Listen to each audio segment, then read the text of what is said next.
Ray is here. He's going to be starting tonight. He's going to be starting the drawing. We're going to have a focus on him at the beginning. We have Timmy. I think we're all set for photography.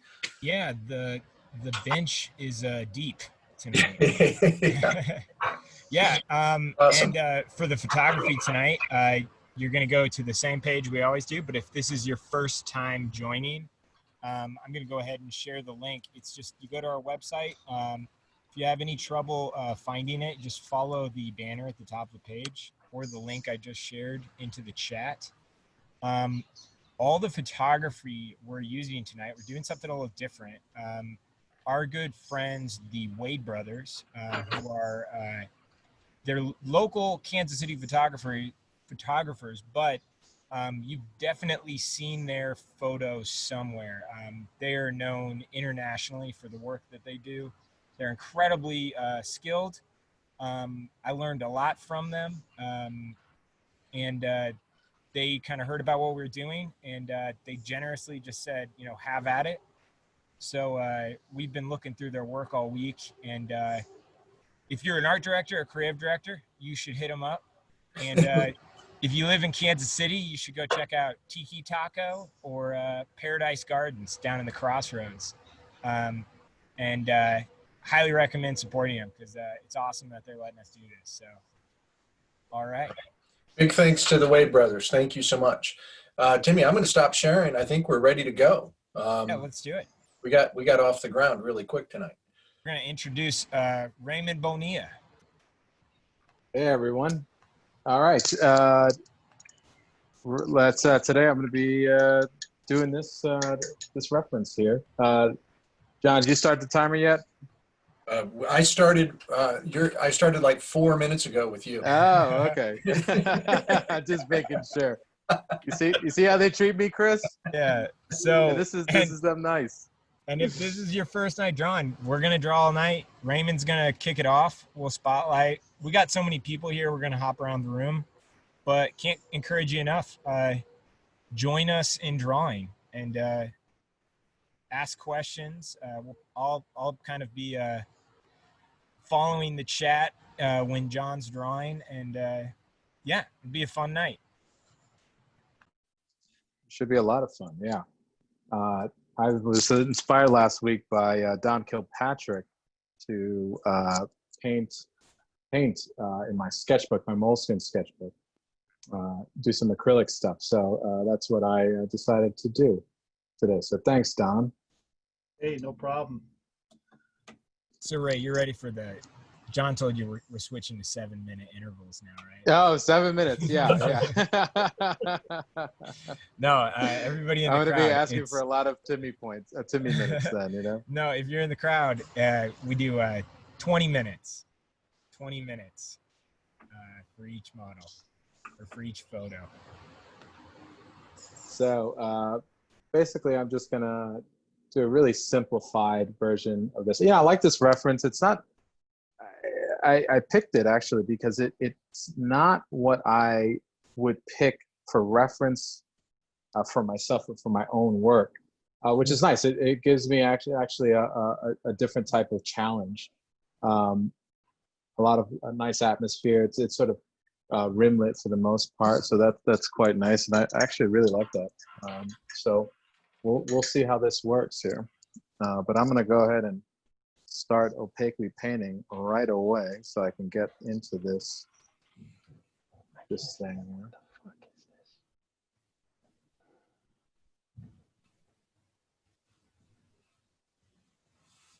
this? With landscapes, I like to start from the background and work up to the foreground. And that just helps me keep my palette fresh and my colors in line, because the more I work on this, and I'm going to be quickly sort of placing things in, my palette's going to get a little muddy, and that usually is not going to be much of an issue, I find for myself, when it comes to like the foreground. This kind of reminds me of my painting class that I took from my teacher, Craig Nelson, called Prick Studies. And we would do these like 20-minute paintings And they were really kind of designed to get your brush confidence up, you would call it, and then also just so you learn how to sort of tear down information to its essential elements. And I think that's really great.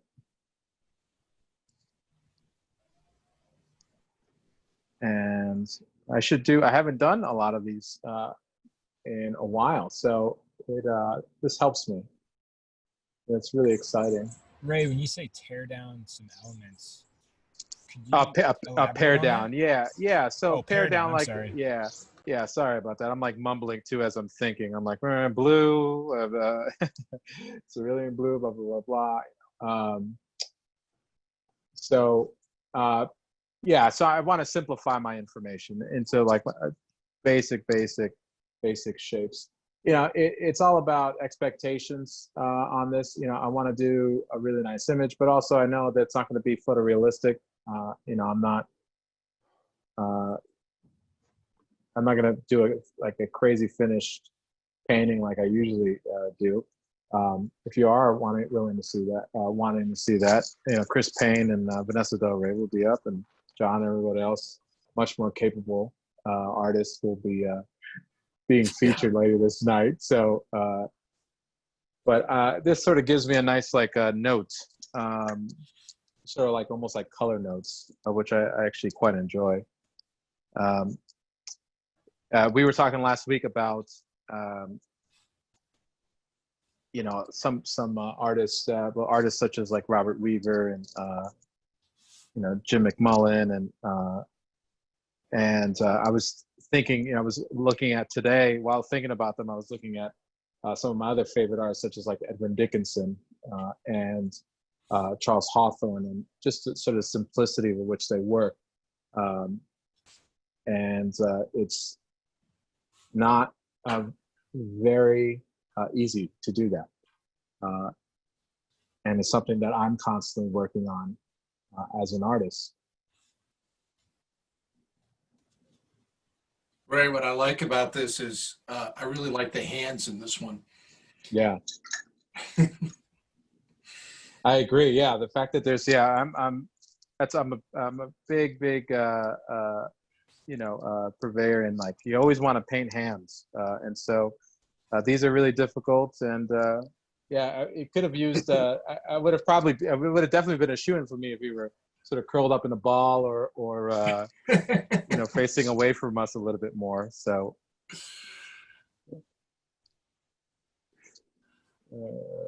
on that note, I should probably block in this thing here. I'm trying to, it's a really nice cool light that's coming through, and I want to kind of grab that, and some of that bounce is coming back into the light's bouncing back into the outfit, and I find that really nice. But it's still kind of, it's going to be a little bit warmer in kind of the shadow side. And, for those of you who are watching us, some basic sort of, I guess you would call it kind of fundamentals in painting and learning how to interpret light, is that light, for the sake of argument, kind of comes in two major flavors, right? You have warm and you have cool. And since light is the presence of light and shadows is the absence of light, you actually get an opposite temperature in the shadows in a given temperature. So for example, if you have a warm light, think of like a sunny day, you will have shadows that tend to be slightly cooler. And then the opposite is true with this, which is with cool light, you have shadows are slightly warmer. Now this could swing either way. I mean, I want to make this kind of a cool light painting. There's a lot of snow, and it'll allow me to vary some of those, some of the little tones there. I don't want to get too crazy though yet, because I got to block in the rest of the snow. The thing that this teaches me, and I'm already remembering why I loved quick study so much with my teacher Craig Nelson, was it kept it reminds me that like I have to make sure that I lay in the whole entire thing, get a good view, cover my surface so I can get an accurate view, an informed view of all of the values and colors that I'm dealing with. And I'm building all of that in so that I can make better informed decisions on my second pass. And so I want this to be, quicker, as quick as I can make it. And then I'll slow down a little bit if I have the time.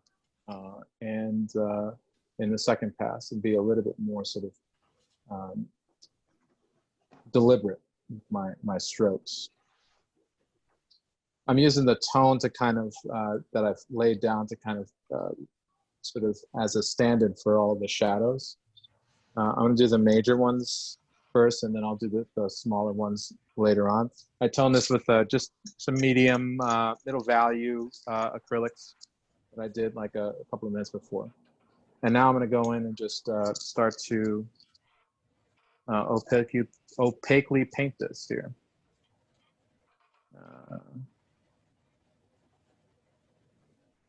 Which is nice. I love a painting on like a base. I like, the way I paint or the way I do stuff is it changes all the time, because I'm a bit of a schizophrenic artist when it comes to like my working methods. But I found lately I've liked to paint on a base, like paint into something. So have a tone down and then work that tone in. And I find myself, I usually mostly do oil paintings, but I like painting my first pass in acrylics just because it allows me to make quick decisions and it dries fast. And so I've painted on top of that. John, that's what you did for your demo, right? That's what I did. Yeah. It's there are times where I just fighting the white, just based, when and I know this is the case with myself when I'm being very physical with my support or my substrate. When I'm just fighting the white so much that it'll end up if I don't cover it, it'll end up sort of scratching back because I like scratching into it and putting some palette knife down. That was the major reason I started doing it, right? Is because oh, is that right? I couldn't get. It would always pull to pure white on the canvas, and anytime a palette knife hit it, or I hit it too aggressively. Which is great when you wanted to do that, but it usually happens when you don't. Yeah. What and like surface that you're painting on when you're painting that? Are you using canvas or are you using a panel? Recently panel. Yeah, it's been panel, for the most part. I like the rigidity of the support. It holds my brush strokes really nicely. I don't have an issue with canvas. I just find stretch canvas. It could be. I'm not sure if I'm like as much of a fan of like the bounce with it. It takes me. I don't mind it. I've done it for years, but so I'd have to get used to it again. But canvas tends to, for me, absorb a lot. A lot of that sort of first layer of stroke. And I like the strokes to stand. But do you mostly paint on panel? almost all the time? Yeah. I don't like the bounce of the canvas, and I don't like sticking a palette knife through the canvas. It's not. Yeah. That is the worst. I had a friend told me to, when I first started doing some palette knife stuff to watch out for that. And I laughed at him thinking like, that's the most ridiculous thing in the world. Why would I poke a hole through my own painting? And like my second painting using a palette knife, I said, wouldn't it be great if I just did this and I scraped it across and I saw my easel on the other end. There you go. So I switched the panel from there. All I'm going to get some more of this sort of turquoisey green here. This is a lot of fun.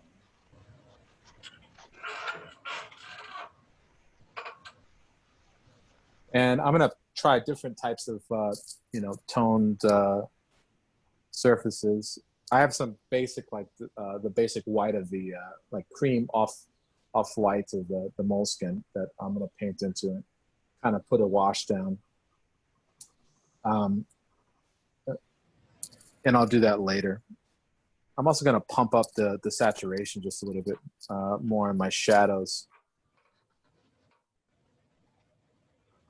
Just in some of these areas right here, just so I can get a little bit of vibrancy in it, which I like. I like pushing it. This stuff, it really kind of reminds me, painting on this sort of tight time, just reminds me of like days where I go out and plein air paint, and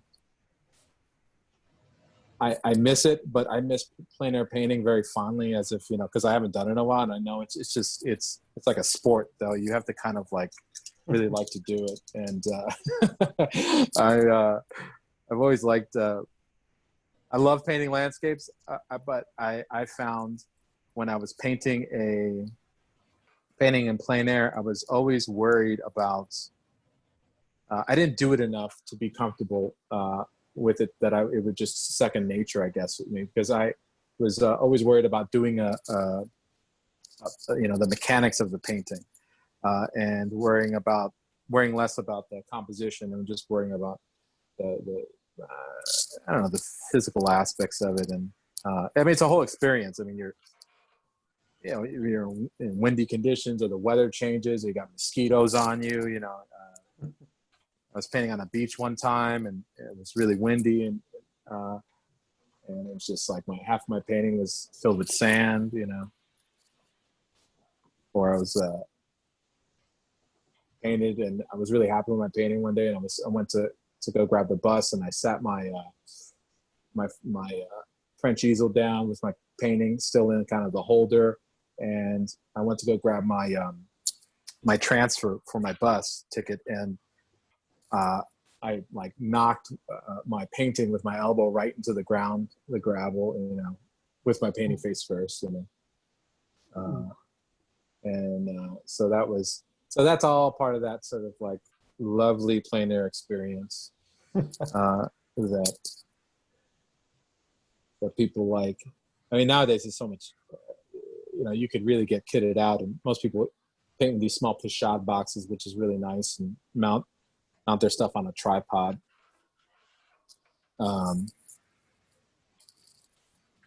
Ray, were you following any particular school of thought, or any, was it Gurney? Was it anybody?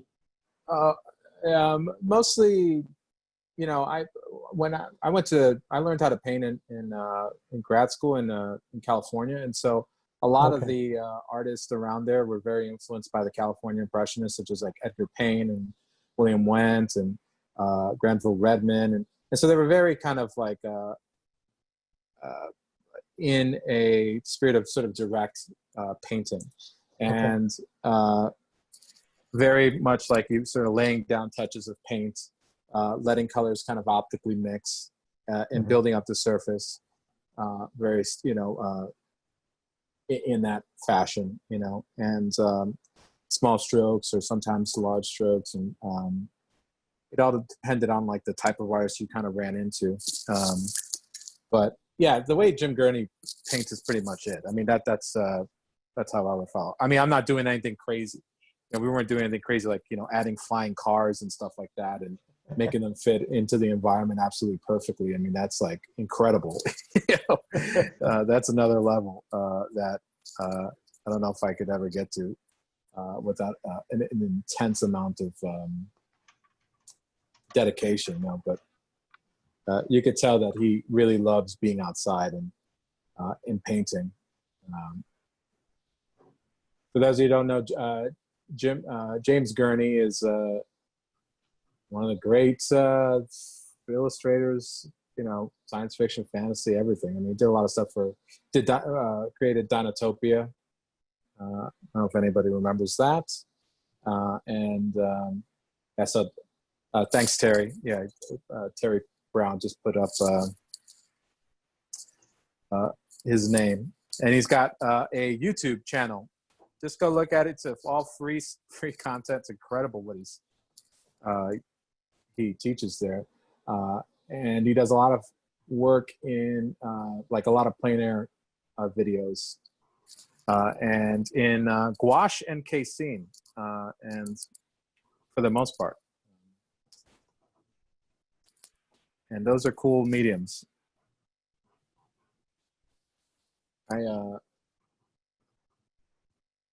Don, were you painting in gouache or acrylics? That's why I forgot. I didn't ask you. Last week I was trying acrylics, but I'm trying out those acrylic gouaches tonight. Oh yeah, those are nice. I like that. Yeah. Acrylic gouaches kind of have like it has the permanency that gouache doesn't have. But Right. you know, it's like I'm just not good enough to paint in gouache. I gotta maybe just. It's just a lame excuse. I really should get my gouaches out. I'll probably end up doing that today after I feel absolutely, horrible. I think they're great. I kind of moved to this because I was kind of having a little bit of an allergic reaction to casein. Oh, is that right? Wow. Yeah, I did a series of paintings and I just, yeah, it kind of got a little bit intense there. So I kind of backed away from it and just was trying to find something else that gave me a similar feel. That's what kind of led me to this. So. Wow. All right. Wow. Yeah. I've heard of allergic reactions to oils and stuff, but not to well, truth be casein. told, I think it's just because I wasn't cleaning my palette regularly. I think that's probably what, because I'm just used to not doing that with other stuff I work in, and I think that's probably what I would recommend anybody using it is, you know, there's high ammonia content, and you know, if you're kind of like me where you don't clean your palette very often, it'll knock you out. Wow. Yeah. Sorry, everyone, for the camera shake. All right, just adding some dark notes here, and then if I have any more time, I'll correct all the major flubs I have in this piece. But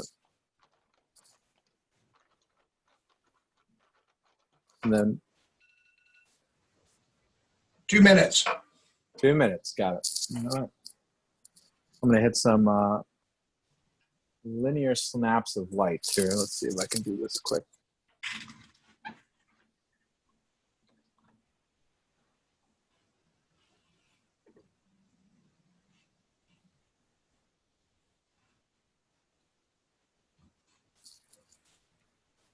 Got a little bit more of like a red in there.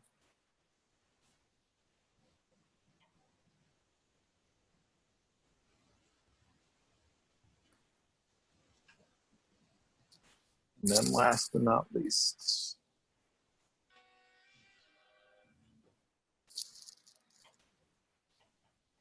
the thing I find about acrylics is you got to kind of build up the surface, which is great. It allows you some passes, but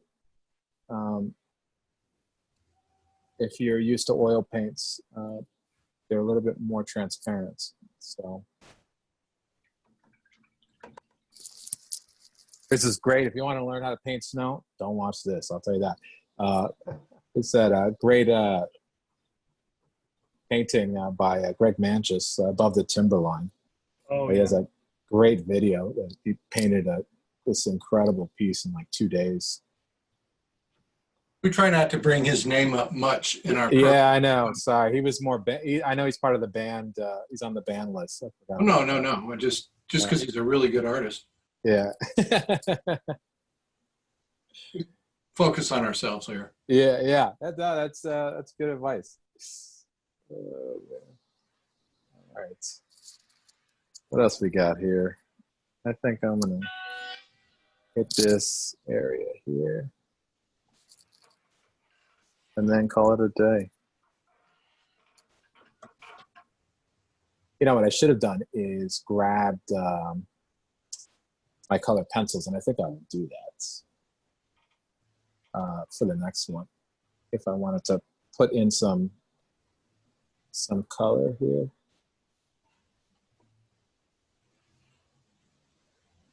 This kind of goes in here like that. Let's keep it irregular as possible.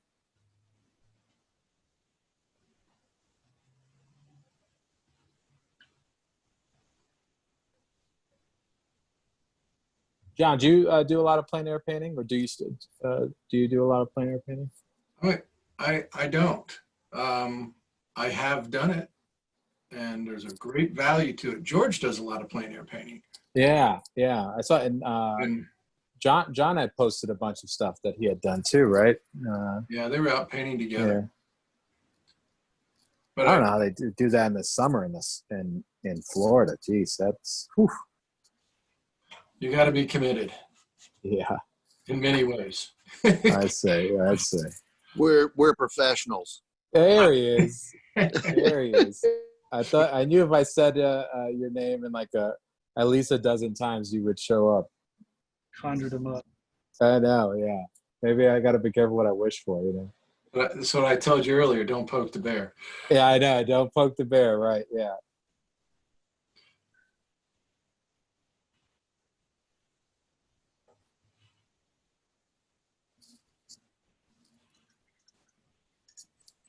Glad you could join us, George. We missed you last week. Thanks. Yeah, I'm just on the. I'm not showing my camera, but I'm working on some of them. That's all right. We believe you.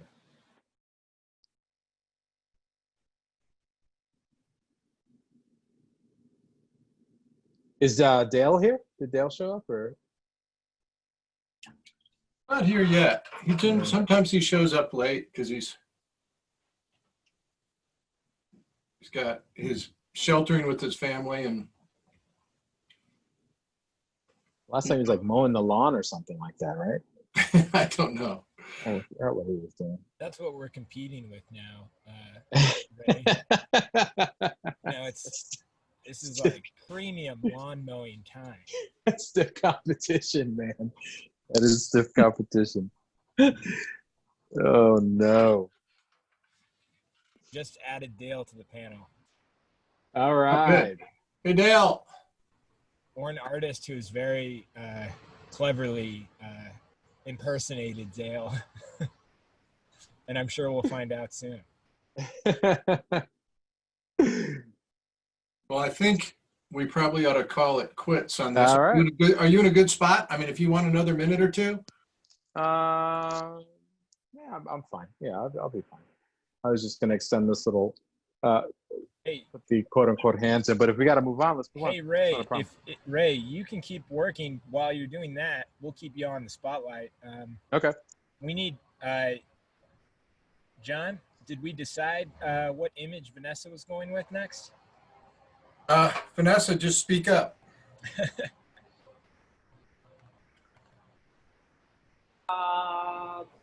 Sure.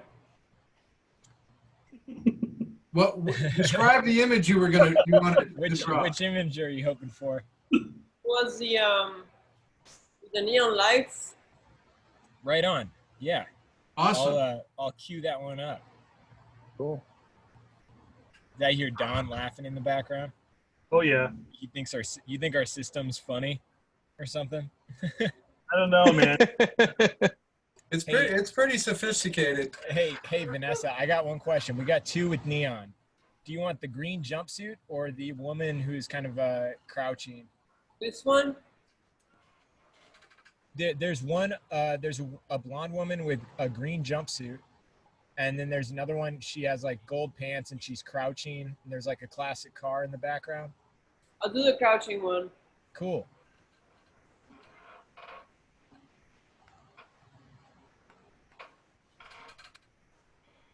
All right.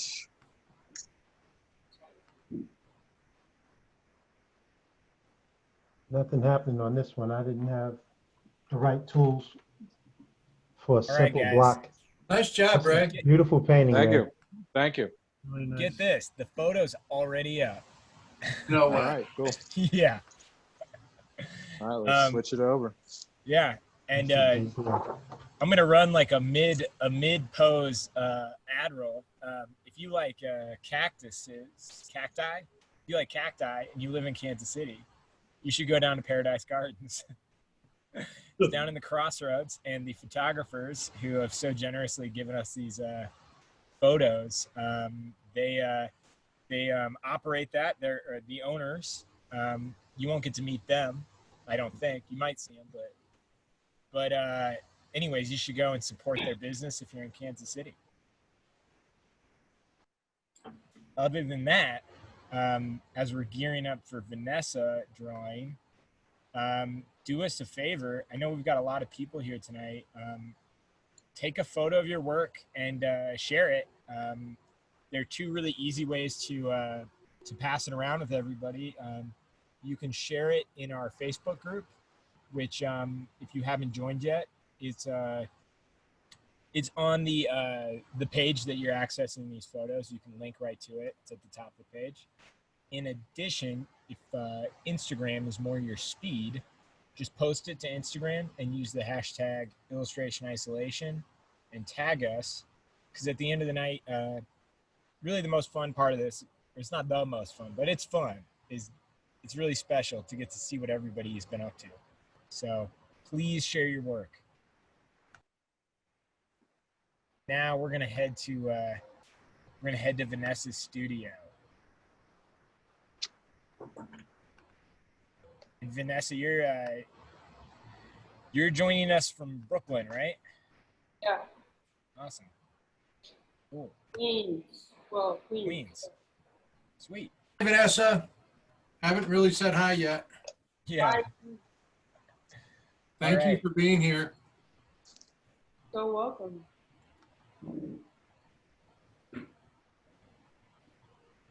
And nice to finally meet you in person, Vanessa. I've been a huge fan of your work. Thank you.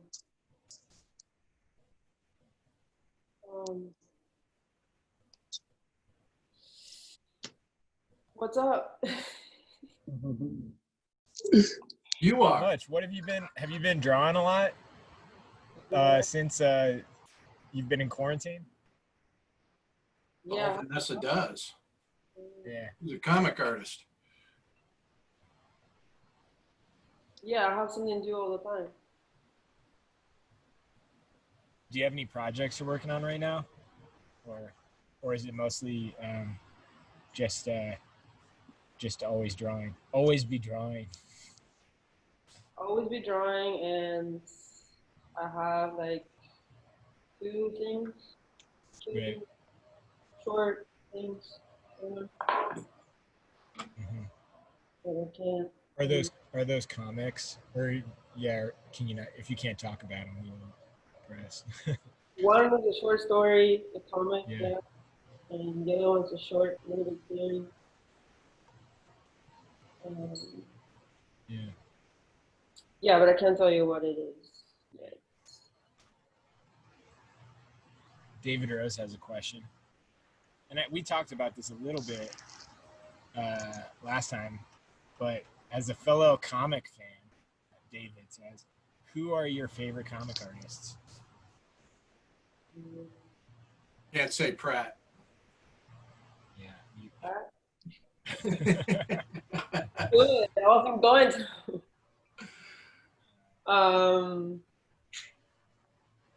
Comic, just like comic artists. My all-time favorite is Alex Thomas. Yeah. That's a great favorite. Maybe here's an easier question. What's the last comic you just finished reading?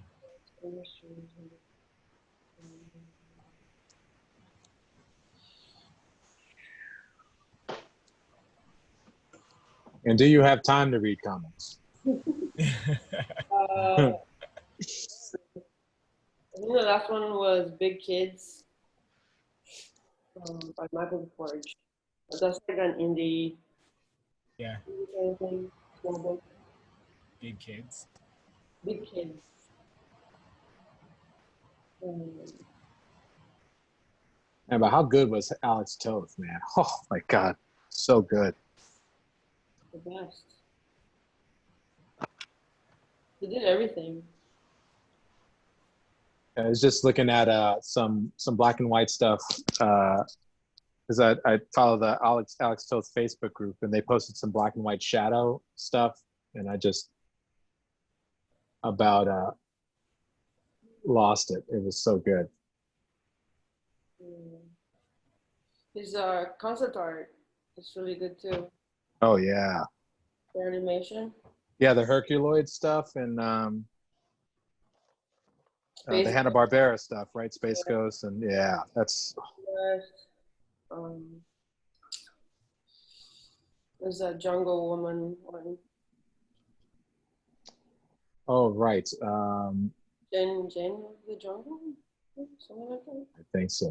Did they put together a book of his animation stuff, right? If I remember. Yeah. Yeah. Both by design. Yeah, totally. George, you say it was bad design or it was about design? Toth by design. Oh, Toth by design. Oh, okay, got it. The sad thing about it was that he had to do that stuff instead of doing comics because comics paid so poorly. But it's sort of a crime that he didn't get to do more comics. Wow. And he did a lot of comics. I have like the collected Blazing Combat anthology. And he had a book in there with like a dog fight, and it was just like a master class in pacing and camera work and how to make everything feel like it's like you're in the middle of a dog fight and it's sort of pandemonium, but everything is super structured and the storytelling is great. You know, it's yeah, I love looking at that stuff. Yeah, it's just good design. Good shapes.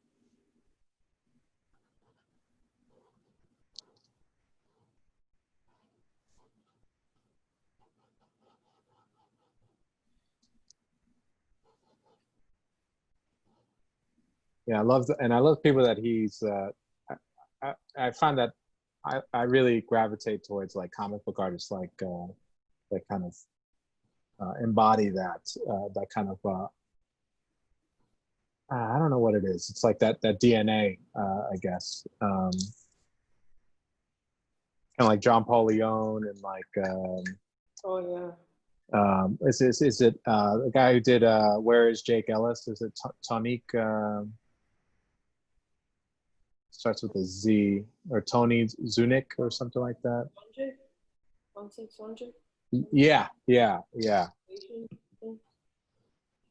Like he did a bunch of the Lobster Johnson stuff, Mike Yeah. Mignola, you know. Yes, yeah, Tonti, yeah. Somebody put the name up. As you can probably tell, I'm perfect with name pronunciations and Is it- remembering them. I don't know how to pronounce it. Yeah. Yeah. I think he has it on his Instagram, the spelling of it. He's got Yeah. like a little note.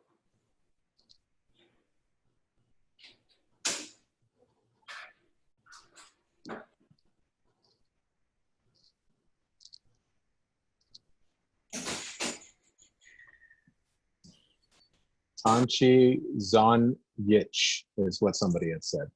Wow. I was pretty close. Not really.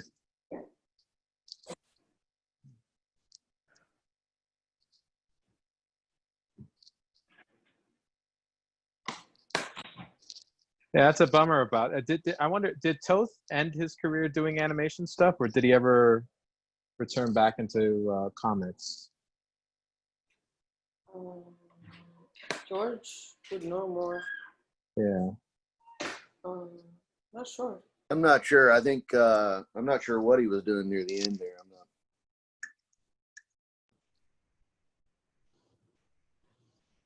I remember reading his. Learned a lot from reading his criticism of Steve Rude's stuff.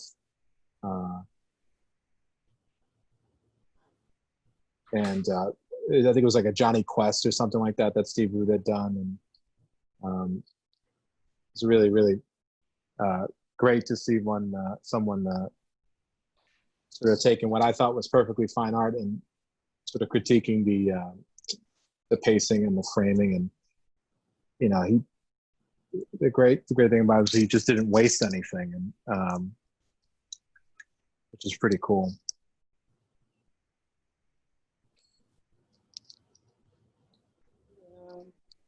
So I'm just kind of curious, what made you choose this photo of the ones that were available? It looks so easy, right? It looks so, Is that why? it's just, I like the shapes and the pose. I like the colors, even though I'm not really doing color. I don't know, it looked kind of just fun shapes. Is the color, does the color make, simplify it, or does that make it, is that distracting at all? Or? Right now, I'm not really paying attention to it at all. It's not distracting me.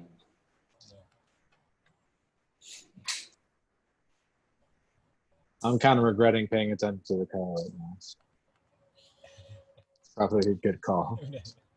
We're all stopping by your studio to see what you're talking about. Yeah, I'm just trying to get a base to put these like neon colors at the end. This is great. Of course, I picked this one to not start on like a gesso ground, so everything's being soaked up by the paper, but that's okay. That's awesome.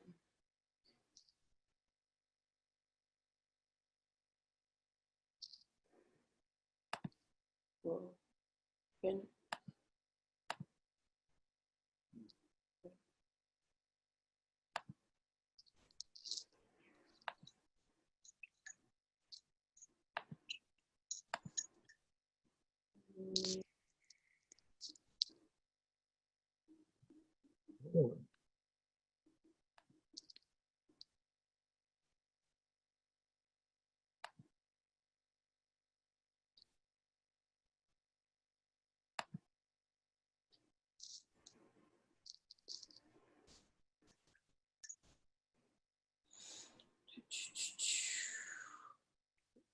Yeah, Vanessa, I love the commissions you've been putting up on your Instagram. They're really just incredible. Thank you. I just got the time to work on those. I do those whenever I get the chance to, between pages. Right. I didn't realize how, I mean, must be working. I mean, what's your I guess your working speed? It's like in terms of pages, like per week. Per week? Yeah. One a day. Like One a 5. day? Wow. Wow.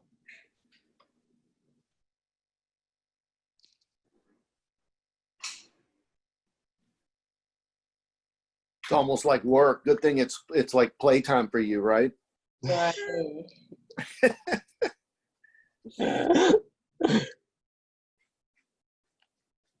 I wouldn't know what else to do though. Like, what else am I gonna do?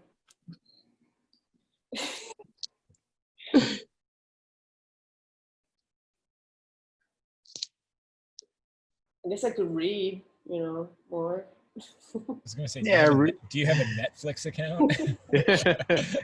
Read more. Reading is for nerds. Vanessa. Like George. Yeah. George, I didn't say that. Huge I didn't nerd. say that.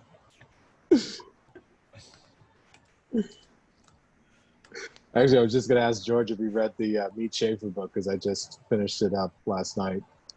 So I guess it's a I'm no quick better. read. Yeah. Yeah, the tough thing about all those books from that is I usually have everything as digital files already. Right. Yeah. But but it's nice to have them in a book form. But yeah, I bought the special signed edition with David's signature and the plate tipped in and all that. Oh, whoa. Nice. With the slip cover and whatnot. Yeah, Yeah. book junkie. Hey, I'm right there with you. I was Yeah. actually, I have right next to me, I have the Dean Cornwell and the Mead Schaefer book that was, I was just sort of comparing what sort of the outreach, like after, like what done students and sort of like the similarity between them and what Mead Schaefer picked up from Dean Cornwell. And yeah, it's Right. It's super interesting. But he had a heck of a style shift. And Oh yeah. And man, and tell me like he didn't influence all the G.I. Joe art. oh yeah, especially that I thought that was the one with the guy in the Winter Soldier, like the guy in the binoculars on top of like it looks like a Navy like lookout thing on a ship or something like that. Do you remember that? It was one of the things that him and Norman Rockwell proposed to the U.S. It was on the page after the guy with the soldier jumping out of the airplane. Anyways, that looked exactly like like a G.I. Joe ad. Like Yeah. Totally. And then they turned it right. Someone had said that they were post covers. Yeah, they turned into the post covers. And that's like Harvey Dunn's stuff. He went to the First World War and was so, once he got there, they wanted, happy pictures, glorifying the whole thing. And he and everybody else that got there was like seeing the reality of that whole thing. And they started painting what they saw. right, The government was not happy. So they yanked him home and he was crushed by that. And it was like in the 20s, like 20, 21, 22, that the Legion, was it? Terry, help me out here. The American Legion hired him to paint a bunch of covers, and he was able to kind of see some of his ideas come to fruition through those. Oh, so was that the one where you had like the two soldiers against like the blown up like stone wall? Was that one of the covers? It's like the famous one where he's like, it's like a side profile. He's pointing the gun and the soldier's on his knees. Yeah, I think so. Gosh, like trying to describe paintings is like trying to describe the color red to a blind person sometimes. I saw that painting in one of his posters. Sorry, his World War I posters with the soldiers rushing in the battle, and it's a profile shot. I saw at Christie's auction house one time, and it just absolutely floored me. It's like,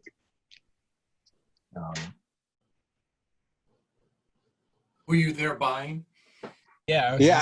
So it was it was Norman Rockwell. Like they were showing Norman Rockwell, and then and I'm gonna use what the tour had said, and some lesser known artists, right? So get this. So you had Norman Rockwell paintings there, a ton of them, and they also had Captain Blood, Dean Cornwell's Captain Blood, the gigantic one where Captain Blood sort of looking through like his what is it called, like a telescope or something, like the handheld telescope, and there's a huge smoke behind them. There you go again, explaining paintings. J.C. Leyendecker, Harvey Dunn, and then N.C. Wyeth. So there were some of his the lesser known artists that they were in that show. But my friend used to work for Christie's, and he got me in. It was a private show only for private collectors, and he was able to sneak me in. I brought him pizza afterwards,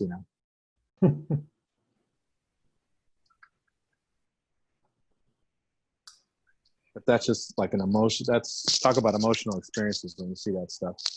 It's kind of like watching when the Kelly that show from with the Norman Rockwell Museum, Harvey Dunn and his students came and showed a bunch of stuff from the Kelly collection, and you had like the Count of Monte Cristo, Mead Schaefer there, and that was another incredible piece. Yeah, that's an awesome piece.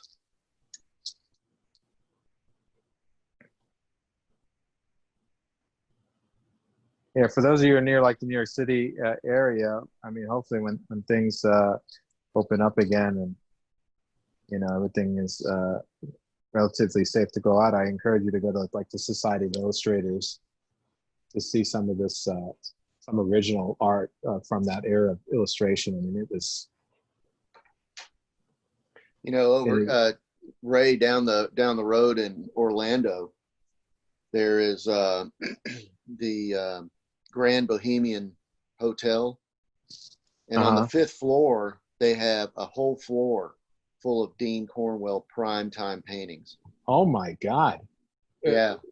So, but it was like the owner bought them all, or I have no idea, and they're up there in this crappy lighting, and I've gone up there and like pulled tables around and stood up on them and did close-ups and stuff. Oh my God! All right, got to make a trip down there then. Oh man, yeah, it's awesome, and they're huge. One of them is I think is one of the Captain Bloods. It's the one with the guy, the pirate in the boat with the woman and the seagull. Whoa. And then there's like the one with the people and the squirrels. Oh, the squirrels. Oh my goodness, on the rug. Yeah, that's there. Yeah, and there's a couple I'd never seen before, and there's an early one too that looks so much like Dunn, it's not even funny. Wow. So really cool. Talk about no like one your knows they're up there, influences. That's incredible.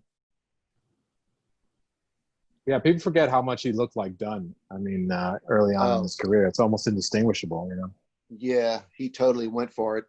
Yeah. The Society has that one where he's like, it's like a guy carrying a woman through like the picket fences. Oh, that is such a great painting. Yeah. I did some close-ups of that one time. Yep, Dean was done before he was Dean. Yep. That is true. Terry Brown said I thought it was Dean was done before he was Cornwell, but okay. I'm just going to interrupt and say, hey, everybody, if you're in the crowd, unless you want your message to be private, send it to all panelists and attendees. And that way the crowd can see it. Talking to you, Terry Brown. Unless it's a critique, in which case send it to us first. And then we'll measure whether or not it should be public.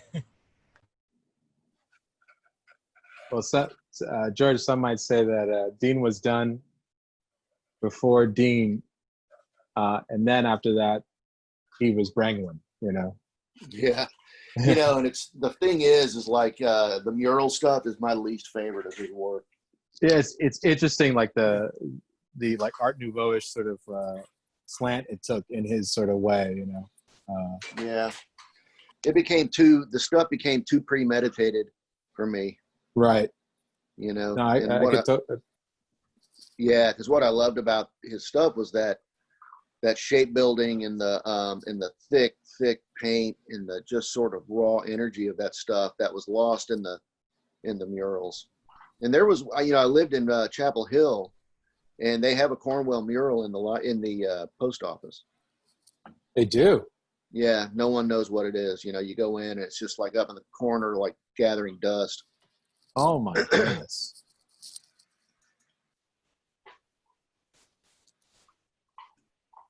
I love the I really like the LA Public Library murals though. Those are they're the most Brangwyn of the murals, But they're some of the most Brangwyn. Yeah. And I'm a Brangwyn fan. I love Brangwyn, Yeah. Hey, Vanessa, can you hear me? Eh, You want a minute or two more? I'm so close. I think she needs 5 hours. I can Yeah, she's focused. Ray and George, though. Yeah, I Actually- like Ray and George. You're completely. Does anybody on the panel listen to Malcolm Gladwell's podcast, Revisionist History? I'm just curious. I started to, and I kind of left Fell off. off. Well, then I'm assuming you didn't get to season 4, Don. Uh, The first episode was it was Ray.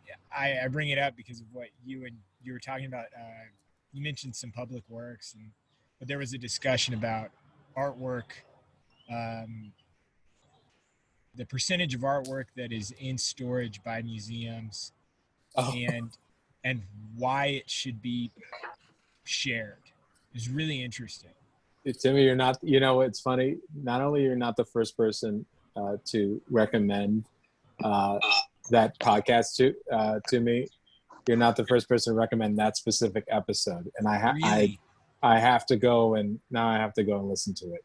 Yeah, It's really great. He basically calls them hoarders. Yeah, well, they are in many ways. I mean, it's well, I forgot the percentage of like, what's the Mets percentage of what's on view? It's something Your like drawing's looking it's really appalling. good, Vanessa. Oh, thank you. Sweet.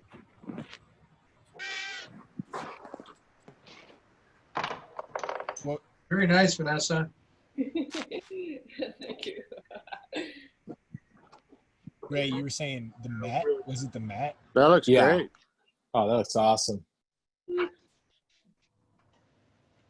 It's okay. It's okay. Well, you were smart. You weren't yapping like George and I were. So sorry for hijacking your. Thank you for talking. Like, I'm really not good at Okay, let me see. talking. what am I looking at? Let me look at it. Sorry, Timmy, I cut you off. What did you say? I said someone's mic stuck on. No. Oh, No. Yeah. You mentioned the Met. Yeah. It's a pretty wild percentage, and they talk about one of the things that was really interesting was a big portion of it, and I'll let you listen to it, but it's dedicated to what museums really spend their money on, and most of it is to prohibit like accidental damage by visitors. Like that's a huge budget, and Wow. Malcolm Gladwell's whole like a big portion of it, and I think I'd heard somebody else argue this. They're just like, just let it happen. It's pretty laissez-faire. They're just like, yeah, roll the dice. Anyways, on that what I'm sure to be divisive note, I'm gonna go to gallery view, and you can see what everybody's been up to. Cool, awesome. Ray, we'll stop by your studio. all right. I'm gonna need probably a couple of dozen Timmy points, Timmy minutes. Hey man, I got to have Bring this dinner. I got to have dinner because you were taking over, so that was great. Mr. Payne, we're at your studio. Looks great. Stopping by Michigan. Hey, Don. Yeah, nice one, Don. thank you. Yep. And Gil, good to Nice. have you here tonight. Gil's closing things down tonight. He's going forth. Called cleanup. Clean up. Call it cleanup. I needed to clean up after that last attempt. Yeah. Wasn't prepared for that. And then, That was a painter's reference for sure. all right. Here Ray we go. knocked in the home run. And now we're at Thanks. Bill Koeb's studio. Bill, there he is. I was wondering where you're at. Hey, Yep. Hey, Bill. Very cool. That's first drawing. Nice. Back to backs. And now we're stopping. This is our last stop for this round until we move on to the next pose. But until then, right now, if you could just be sure to share your work. We would love to. We'd love to see it. So if you're on our Facebook group, go to hashtag illustration isolation. That's the group. You can follow the link on our photo page, or if you're on Instagram, you prefer that, just post your work with hashtag illustration isolation, and we're going to check it out at the end of the show. If you're just tuning in, or if this is your first time joining us and drawing along, first of all, please go to our website. You'll see the banner at the top of the page, and join in the fun, draw with us. Second of all, if you're enjoying this is the free thing we do at Visual Arts Passage. This is just, so if you think this is great, I highly recommend checking out our mentorship program and our what we have called mini courses, which are shorter versions of those mentorships. You really get just as much mentoring and one-on-one coaching, but I highly recommend checking it out. We're currently enrolling for our summer semester, which starts July 18th. So I'm going to share a link. We have a illustration program and a concept art program. So here we go. And I'm going to spotlight Hector's studio again. Here we go.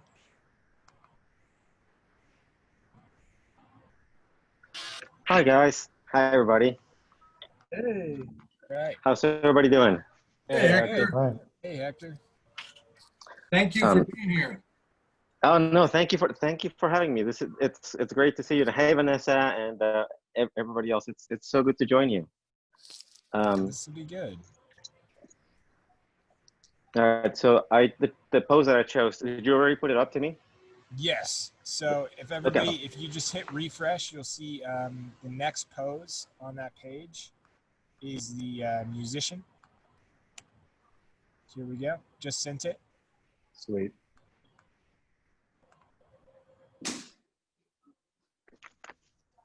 Pose we're doing. All right. Hector, you're Yes. tuning in from downtown Kansas City, right? Yes. Yeah. So Nice. I'm downtown KC.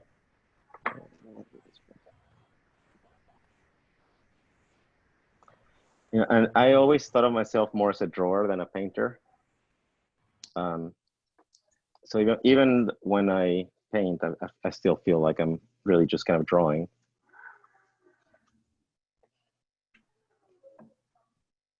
What makes you say that kind of in particular? How do you approach it differently?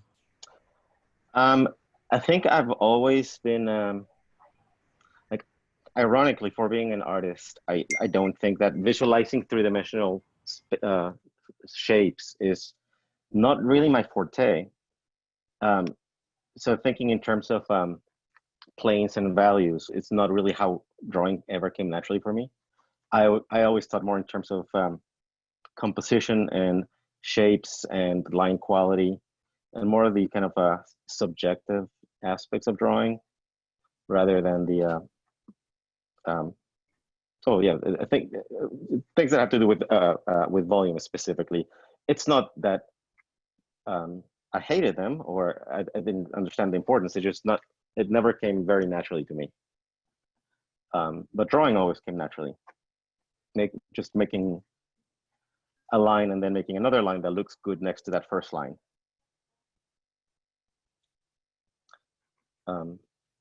So yeah, so that's kind of like what I focus on.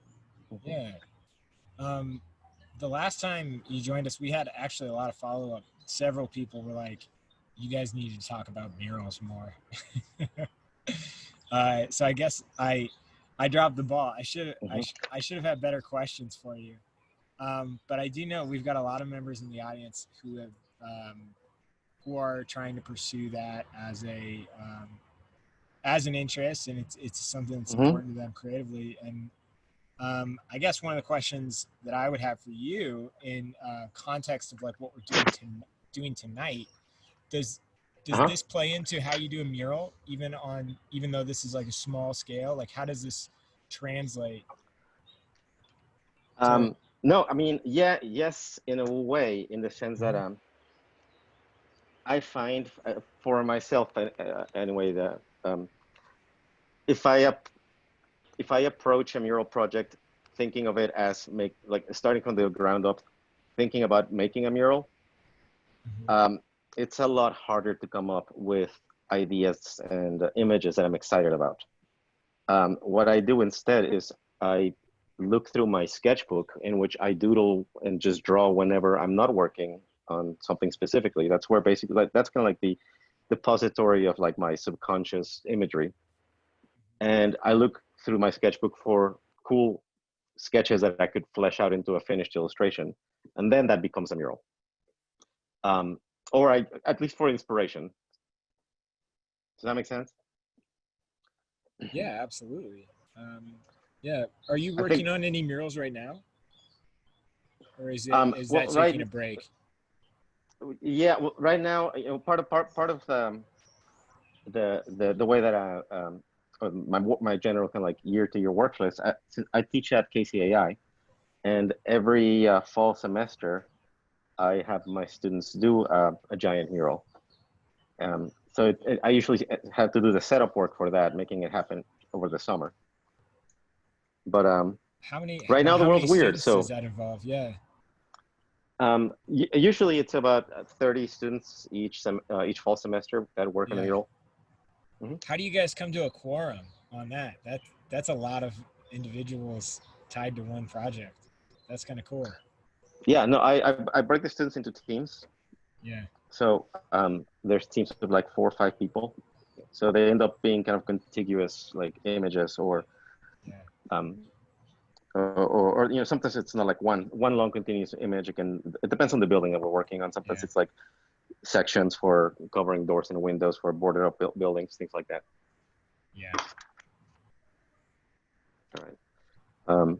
I'm gonna try to do something. Yeah. So when I work, part of what I really try to do more is just surprise myself. So in a way, doing things like these is kind of fun, but fun and terrifying in a game show kind of way, because I seem to always just kind of like plan on doing something. It's not that I've never done before, but just inventing things basically. Like I just change it up to keep myself not getting too formulaic. So I'm gonna be like just kind of playing and trying a couple different things, just depending on what flows for this thing.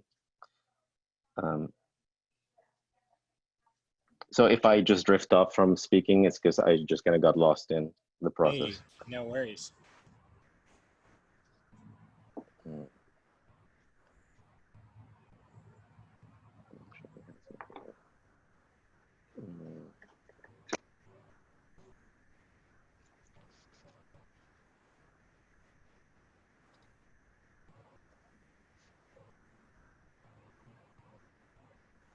Hey, Hector, I actually had a question, if you don't mind me asking.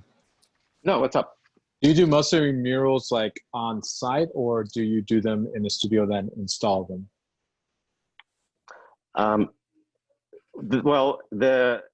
It really depends on the project itself. The ones for school we do on campus, and just logistically it would be really difficult. So we work on large wood panels, and then they just kind of like tile together to become the image. That just, for insurance reasons, for all kinds of reasons, it just does. That's how it makes more sense. But I've done them both ways. It really depends. Working on site has its own problems, but it's also kind of fun. And so when you say canvas, is just on like regular canvas, or I know there's like some They did a mural here in Buffalo, and it was one of the artist was from Philly. Her name escapes me, but she did everything on like a canvas, but it was like used for parachutes. Right, no, not canvas, panels, wood panels. So okay. Oh, you do everything on panels. Oh, okay. And then wood panels, install yeah. them. Oh, okay. Mhm. Yeah.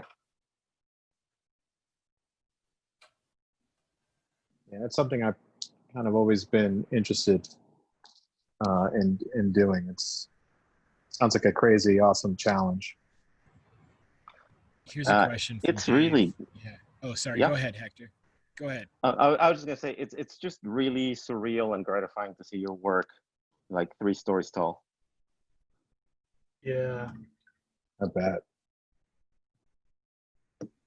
Sorry, Timmy, didn't mean to cut you off on that. No, I just saw David's question come through about what is working on site and how is that process different.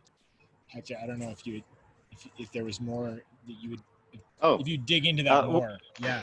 Oh my God. Well, yes.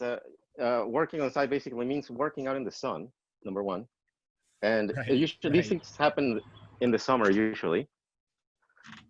So, the last outside exterior one that I worked on, it was 105 degrees, but I had to work. I had to just get it done. So it can be brutal. That's really that's one of the big differences, I guess. When you're working like 3 stories, I have a friend who's a sign painter in Minneapolis, Dan Madsen, and his specialty is really in typography, and scaling at that size becomes really a massive challenge with just scale and proportion. How do you manage that? Yeah, using grids basically is you grid your sketch, you grid the wall. But there's a few ways of doing it. If you have access to a projector and you can control, or you have access to electricity for a projector, then that's always a fun. That makes it a lot faster, easier. But you can do a combination of both. But yeah, it takes planning. So that's why doing the work as spontaneously or as fun and fluid first makes more sense to me, because otherwise the whole thing becomes too overwrought with just too much planning. Kind of like I think George was saying something earlier about work that just kind of lacks spontaneity. And I think that can happen with projects like these that require just a lot more logistical problem solving. So do you identify as a muralist or as a comic book artist first? Oh, good. Yeah, I definitely don't think that I was going to say, that is such a loaded question? That's a I terrible was question. Like that is a total trick question, because totally unfair. I literally I mean, as far as like there is a rich history of muralism, and even within the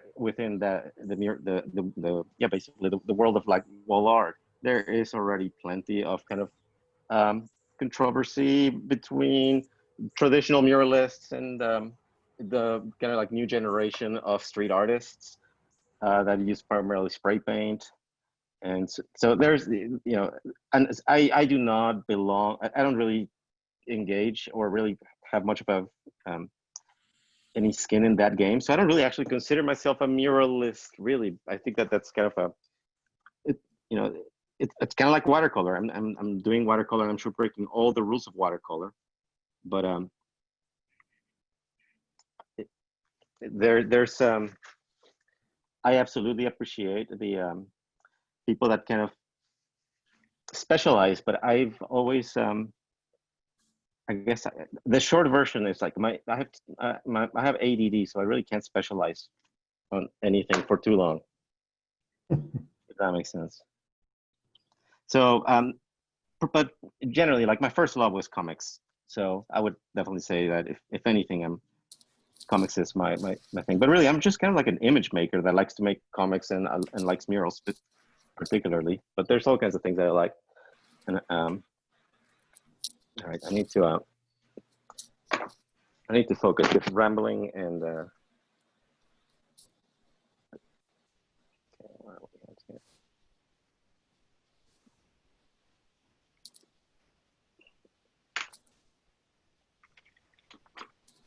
It's funny when you, Hector, that you talked about like just specializing in not being able to specialize in a given medium.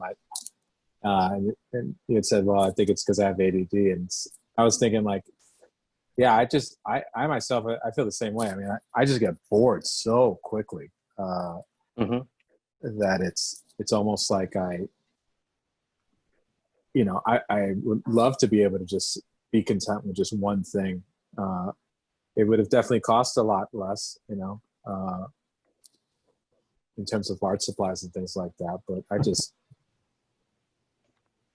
like, I'm seeing Vanessa doing this wonderful ink stuff, and I'm like, yeah, maybe I should just grab my inks,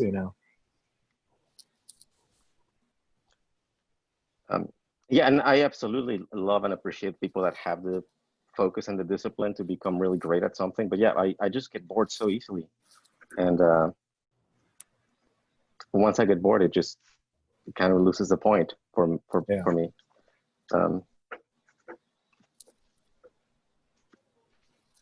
And in a way, that's kind of the reason why when I was in art school, that's why I chose illustration, because I figured that illustration was the one department where you could do work in any media, and I could work sculpturally or 2D, 3D, digital, and I could just, as long as I had an image at the end, it didn't matter what I would do. So right, yeah, the illustrators are always the ones that were cool with like you doing whatever you wanted as long as it looked good, Yeah, yeah, that's a good point. I never really thought of it like that. All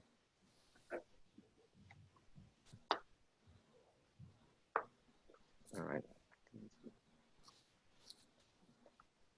Well, I think you're in pretty good company. I think everyone here does work in like 50,000 mediums,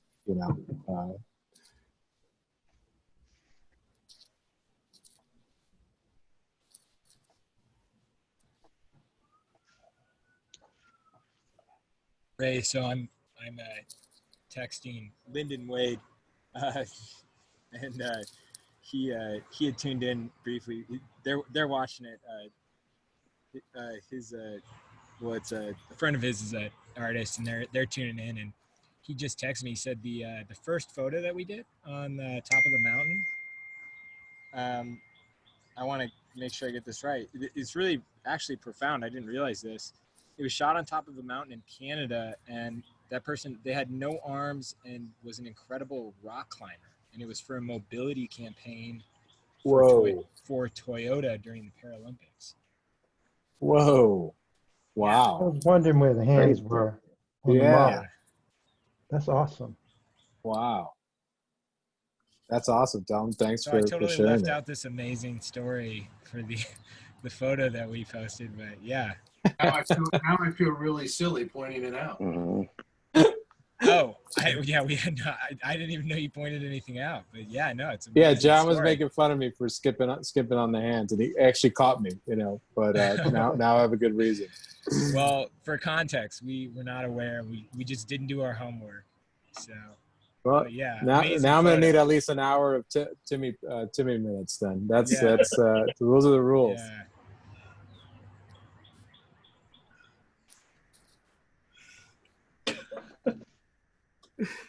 Don, mute your mic if you're gonna laugh at us. Have the decency. You gotta hashtag that.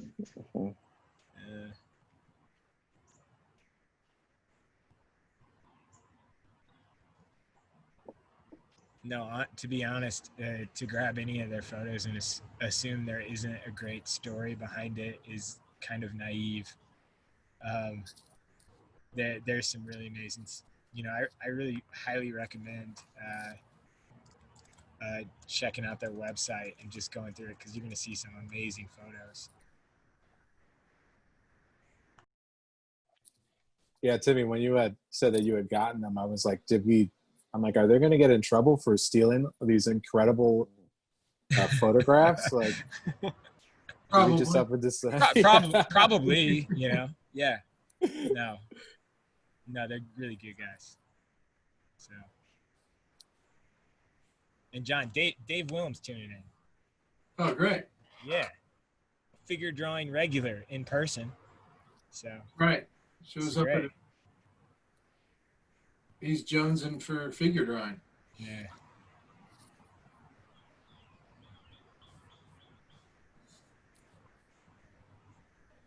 Yep. And my whole family's back in the crowd. They skipped out as soon as it got warm and nice out. Except for my mom. She's attended every single one. So yeah, our numbers dropped way down when your family quit showing. My family, it's half of Trayvon's in the room, man. I thought it was me just showing up. It's Probably my mom's friends too, and then that's, you know.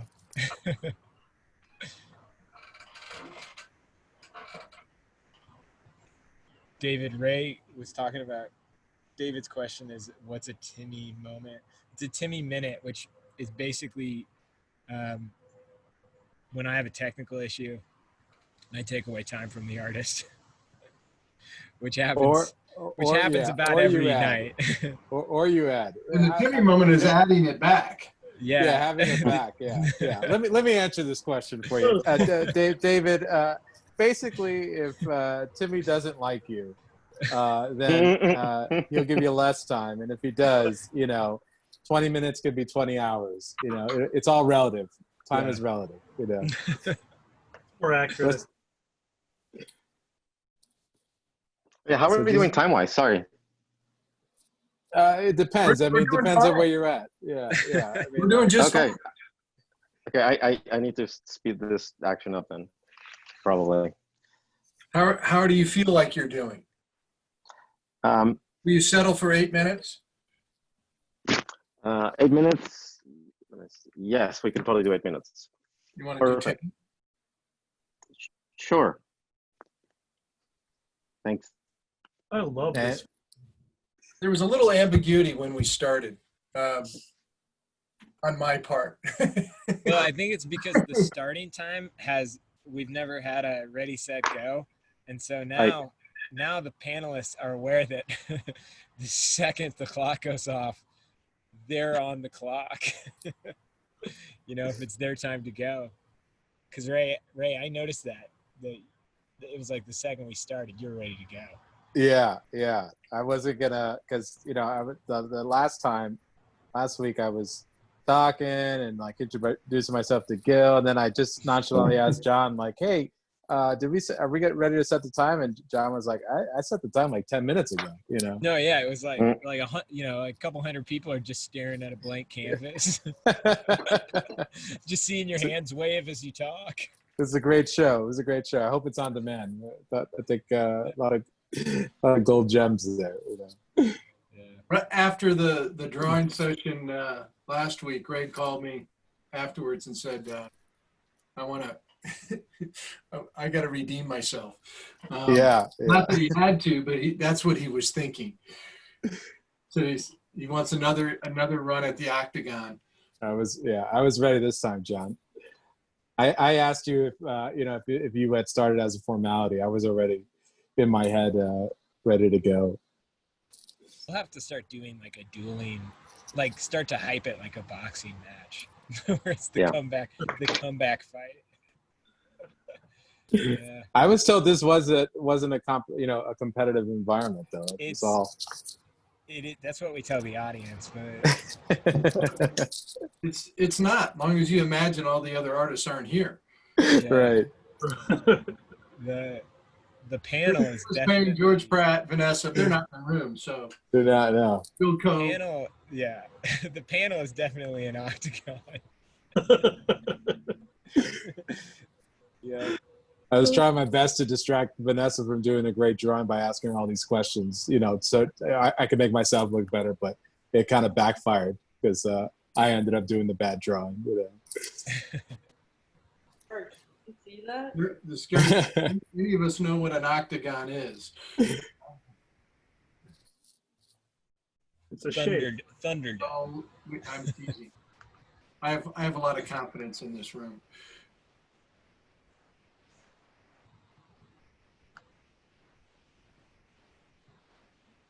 This whole thing's just a setup for Gil anyway. Yeah. Just to sit and listen to Gil talk. That's the Gil draw and talk. Oh man, I listen to Headspace. If anybody in the crowd, I highly recommend it. It's like a meditation app. Gil, you could, they need to hire you. You could have like a whole, you could take up like a whole corner of their app. It'd be great. You guys are flattering. I'm having all kinds of issues tonight. My pencil's jamming up and gee whiz. Well, if you start drawing, if you start doing too good of a drawing, we'll just have your power cut off again, Gil. So don't worry about it. Hey, Gil. While you're fixing other things, before we get to you, your video is it's a little too bright. Okay. No rush, but you'll want to either get that camera closer to your. Okay. Yeah.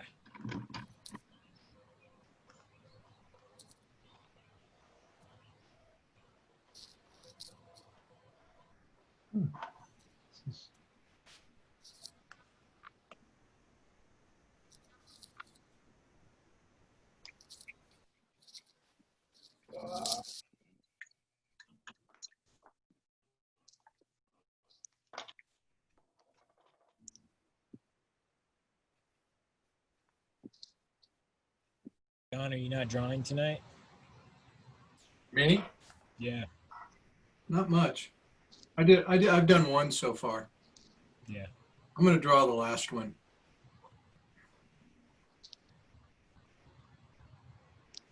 Oh, here's a question. I missed it. It's for anyone. And we kind of might have just answered it. How competitive are you? How competitive are you for your art in general? All artists seem to compare themselves to others, but is that healthy? So that's kind of two questions. How competitive are you? And then do you think that your competitiveness is healthy?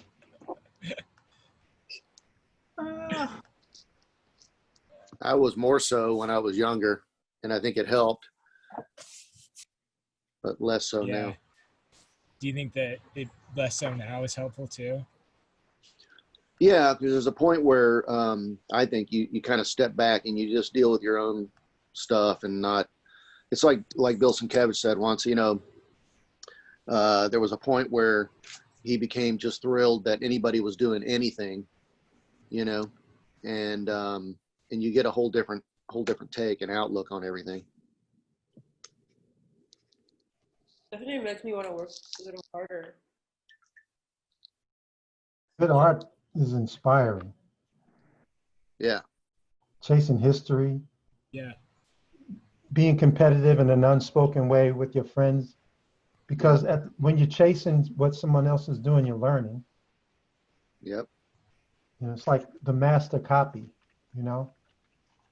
Like, it's impossible to sit around and watch Chris or George or Don, the people that I know personally, work and not feel like, damn, I need to keep my game tight. Oh, how did he do that? How did she do that? So it's unspoken, but it's because most of the time we're pretty cool people, I think. Yeah, most of the competition that I remember, for the most part, was, it wasn't like, fisticuffs, and Right. it was friendly competition. Yeah. Totally.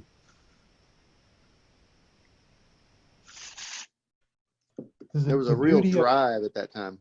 Yeah, I was just going to say the beauty of what we do is that it's unique and it's what we do.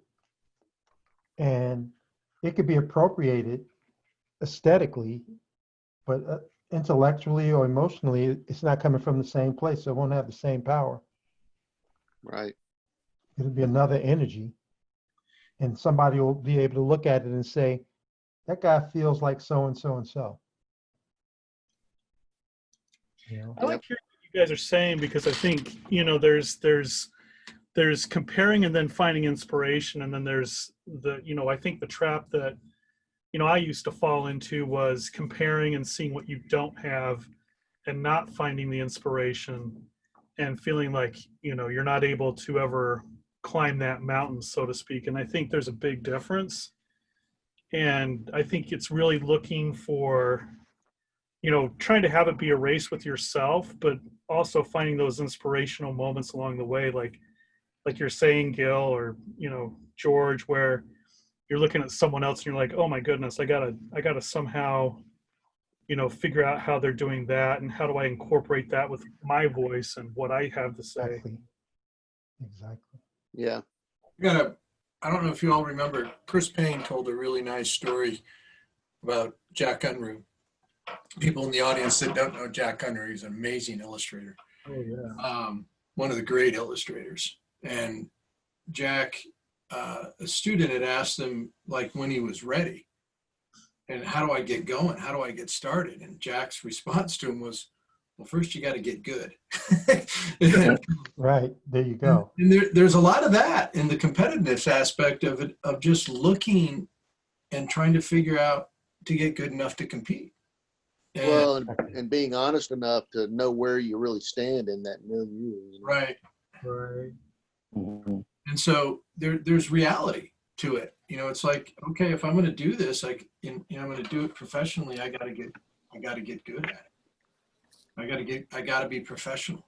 There's a level that you got to get to, and being, you know, thinking about, you know, I always tell students that it's now, you know, your competition isn't, you know, the people hanging around the room with you. Your competition is, you know, the people that we're spotlighting tonight. Every professional out there. That's right.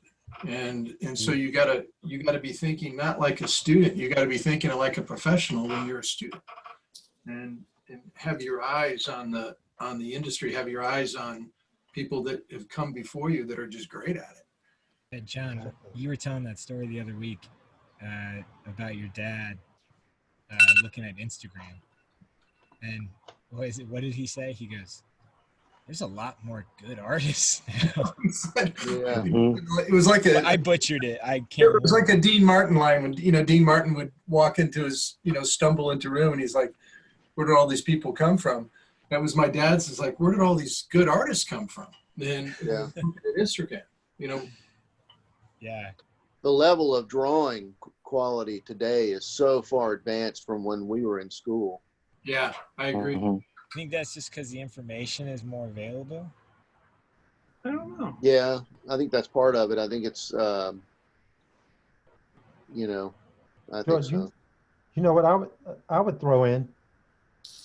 Remember, I talked about the period that many of our art teachers in college came from. Uh-huh. Yeah. I'm with The you. whole- I know where you're the whole- going. I'm totally with you. The whole abstract, you know, interpretive concept. But we wanted to learn how to draw, and that's what we chased. Yeah. We chased drawing like mad, Mhm. you know, and we looked at the Renaissance, and we looked at Dunn, and we looked at Rockwell, and we looked at Klimt, and we looked at the people who, with the cartoons of Aang, we looked at the people who made pictures of nature and humans, Yeah. like to the highest possible level. And so that was our deal. So now that we become the older generation, right? Because we are now becoming the elders, because the giants before us are transitioned, right? And they're legends now. Those are the values that we carry, which were the values that they instilled in us. Right. And those were, as an illustrator, because we're representational, you had to have a really powerful sense of the formal. We had to understand color theory. We had to understand perspective to be able to make amazing pictures. Think our way to the pictures that we make individually that become our style, that become our aesthetic. That's the other beauty of what we do. It's like it becomes who we are in our ideas and in our intellect and in the time we live in. Well, and the other thing, one other thing is, you know, when we were younger, I mean, I had all the insecurities at the time. I had no confidence. I mean, I drew all the time. I thought I was pretty good at it, but then I'd walk into a room and I'd see somebody else who would just blow me away. And I just knew that, you know, if I want to play ball, I got to get better. That's all there is to it. And there's only one way to get better. And that is you just got to continue to make. I mean, Gotta if play. there's any lesson that this particular drawing in isolation is teaching is the idea of making art. Well, one of the first things that happened to me in art school was, and one of my best friends still, you know, we met like on the first day we all moved in, but he had me go up to his room and he was showing me, and he grew up showing me his stuff, and he grew up with a mother who was a student and professional painter who studied under J. Howard Sandon. And Wow. he throws some paper down and he goes, draw me something. Like, and I'm like what? He goes, okay, draw me a Batman. Man, you know, I was coming from, you know, copying all my heroes. I didn't really know how to draw. And I sat down and I just like struggled through this horrible thing, you know? And so I remember him picking this thing up and he's like, that's it? That's what you've got? And I was like, yeah, you know, like, and it really was. And immediately I was like, oh my God, what have I gotten myself into, you know? But it was, that's the kind of thing that pushed me so hard to get better, you know, because I didn't want to feel like I was being left behind. Right. Right. Well, Hector, you tell me when you want to stop. Oh, we can. I don't want to hold you guys up any longer. I could continue messing with this. I want you to feel comfortable. We're all, we're not going anywhere. We're actually ahead of time tonight. We are? So Yeah, I know. It started faster. Yeah, Hector, I only got 3 minutes on mine, so that's yeah, and they're left also over. forgot to mention Ray. Ray only got a couple minutes. How much time? Well, I'm happy to make it democratic. Are you guys ready to move on? Yeah. No, I can still hang, Hector. All right. Thank you. Gil's trying to buy himself some time. Indeed. But this is it's not too ironic, but this was the drawing that I thought to do immediately when I saw it. Mhm. So I'm having fun getting into the groove here at Hector's behest. Thank you, Gil. As soon as you're, whenever you feel good. No, it's your call. I'm on your dime. No, you're helping me out here. I'm winking at you. Hey, John. I'm on your dime. John, I'm gonna have to say, let's put another 2 minutes on it. How about that? And then Okay. All right. commit, Perfect. and then commit. I feel like Perfect. I gotta. These are Gil minutes. Yeah, it's a totally different category. It's a different category. They're Gil minutes. There's a lot less shame tied to them, and You guys always give me a little Still. extra time because it takes me an hour to find my pictures. I don't get it. But like the first one, I totally botched it. I didn't get it until like 5-10 minutes in. And then Ray, when you whipped out the paint on me, I was done. Because that was a painter's reference. Just big, beautiful shapes. Yeah, I definitely stacked the deck on that, Gil. I do apologize. You kicked my you know what. Well, Not a the good night time is to still switch, young, my friend. Believe not me. a good time to switch mediums, you know? Yeah.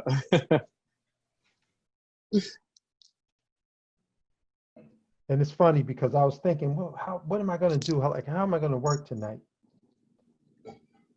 And so I didn't see that painting, so.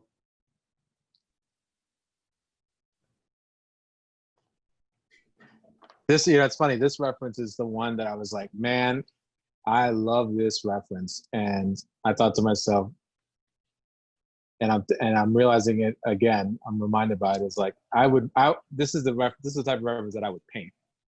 You know, like for like a gallery painting. You know, and it's just like you know, I applaud you for picking it, Hector, because you know, to do it for 20 minutes, you know, or you know, but now you got Gil time, you got Timmy time. I'm thinking, I think you get some John time, and you know. Doesn't this feel like a photo or a reference that Bernie Fuchs would do? Totally. Absolutely. Yeah. I Feels thought like of that the- as soon as I saw it. Okay, there's our All right. Plano Vista Social Club. Thank you for Yeah. Bernie Fuchs and making us all feel small. Yeah. Well, He was Chris, the king. he was the king, but he would, you know, he would have pulled another gear out if he was hanging out with us. You know what I'm saying? Oh yeah. You know, he would have showed us why he was the great Bernie Fuchs. That's for sure. Truth is, he wouldn't have done this. You said it, John, right? Yeah, It's like the wouldn't work in front of anybody. right. It's like the Farb story, you know, the watercolor deal, Yeah. right? I don't even want to imagine trying to get him to figure out a webcam either, though. So, But don't worry, my dad would have helped him. yeah, yeah, your dad would have had that covered. Would have been good. Yeah, using a lighter. I was going to say that must be an insider joke. My Yeah. dad was awful with technology.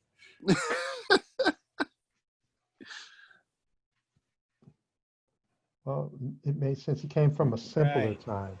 All right, everybody, we're moving on. How's my camera, Tim? Let's see. For me, it looks good. Does it look washed out to anybody else? Looks pretty good to me. I think it's good. Sometimes it's hard to know because my monitor can run a little bright. So, but it looks good, Gil. Okay, cool. Okay, hot spot. I'm already sweating. You're in the hot seat, Gil. So everybody in the audience, if you just hit refresh on that page, you should be able to see our next photo. Yeah.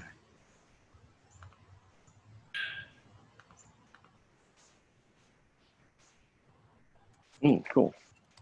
And I'm going to go ahead and, we should have done this from the start. I'm going to share this project with everybody because I'd love for you guys to be able to see other stuff from it.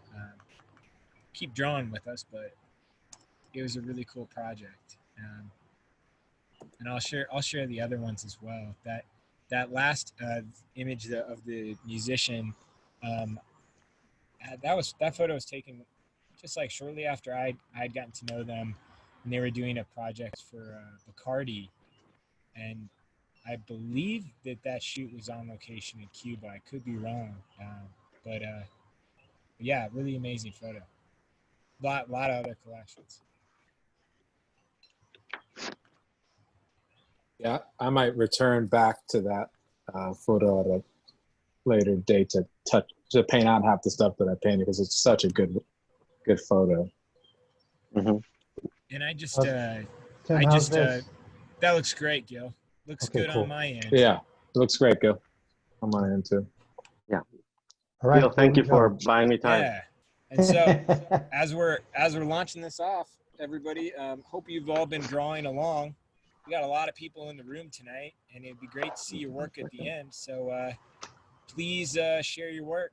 Share it to the Facebook page or Instagram using hashtag illustration isolation.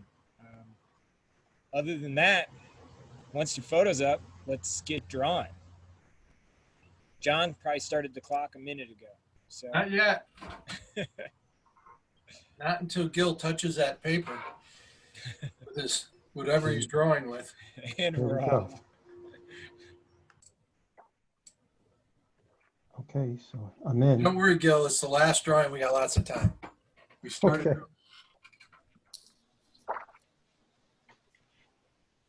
They must like you, Gil, because they didn't do that for me.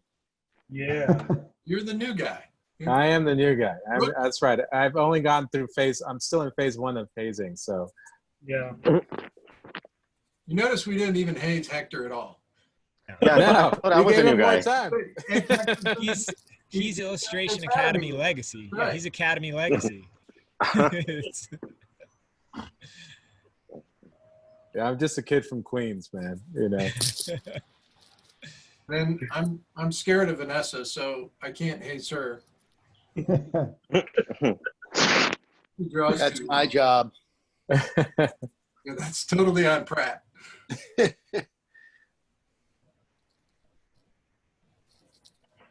This reference reminds me of like something Robert Cunningham would Yeah. paint, you know. Another one of my favorite illustrators of all time. Oh boy, what an amazing designer and Yeah. painter. Yeah, he was great.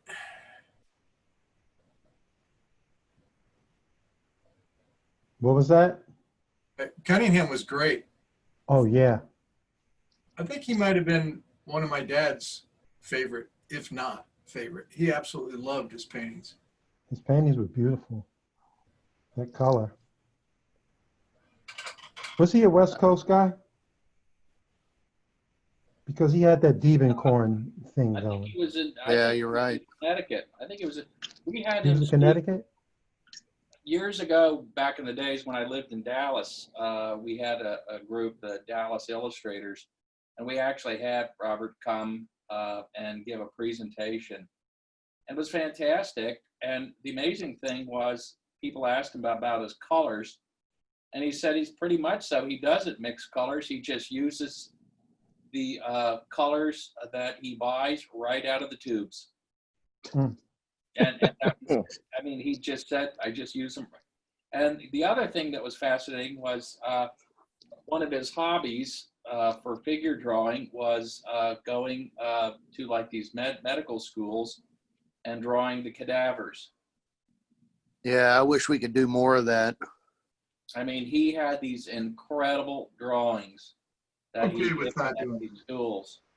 And of course, you know, as you can imagine, his design skill, but his drawings were just remarkable.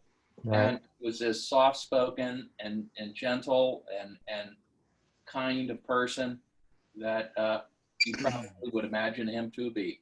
He was just fantastic. Wow. He's kind of like my Alex Toth in That's always good to hear that he was a good yeah. Just kind of curious. He was really, it was a great presentation that he gave at the program, and no, a real memory that I hold dear. Wow. I mean, that was a fun time for us in Dallas with our group. It was kind of thrown together in an ad hoc way that was just very kind of, you know, we just sort of started doing this, and we'd reach out to different people. We actually got Crumb to talk to our group. Wow. Wow. And he was great. Believe it or not, I got him. I bought one of his comics and he signed it for me. Wow. You know, Brad Holland came, and that was the first time I met Brad, and gave an amazing presentation that night. And that was wonderful. Who else did we get? We had great people come in, and it was just this relatively small illustration group based out of Dallas that we just started kind of on our own and just started getting these people to come in. And then, of course, Dallas had the Art Directors Club called the DSVC, which also had great people come in, where we got to see other illustrators like Wilson and folks like that. Oh, that's cool. Chris, was this early in your career? Well, it was, yeah. When I first started freelancing, I graduated from college in 1976. Had my first jobs in Akron, and then eventually, when my wife and I got married, we moved to Dallas in 1980, and that's where I became very good friends with Jack Unruh and Bart Forbes and Don Punchatz at the time. And then you Wow. had this whole crew. You literally had this whole crew of young illustrators who were just so supportive. Studio X guys like Luis Escobedo, Jose Cruz, Steve Peach, Mike Presley, Sean Early, these really incredibly talented young artists. And so I was at, you talk about timing being everything. When I moved from Chicago to Dallas, it really was at the prime time to be there, because that was also the early days of Fred Woodward as an art director, where I first met Fred, and got to work with him at D Magazine and eventually Texas Monthly.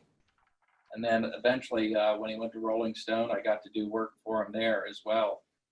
But it was an amazing place, an amazing time. How did all those cool people end up in Texas, Chris?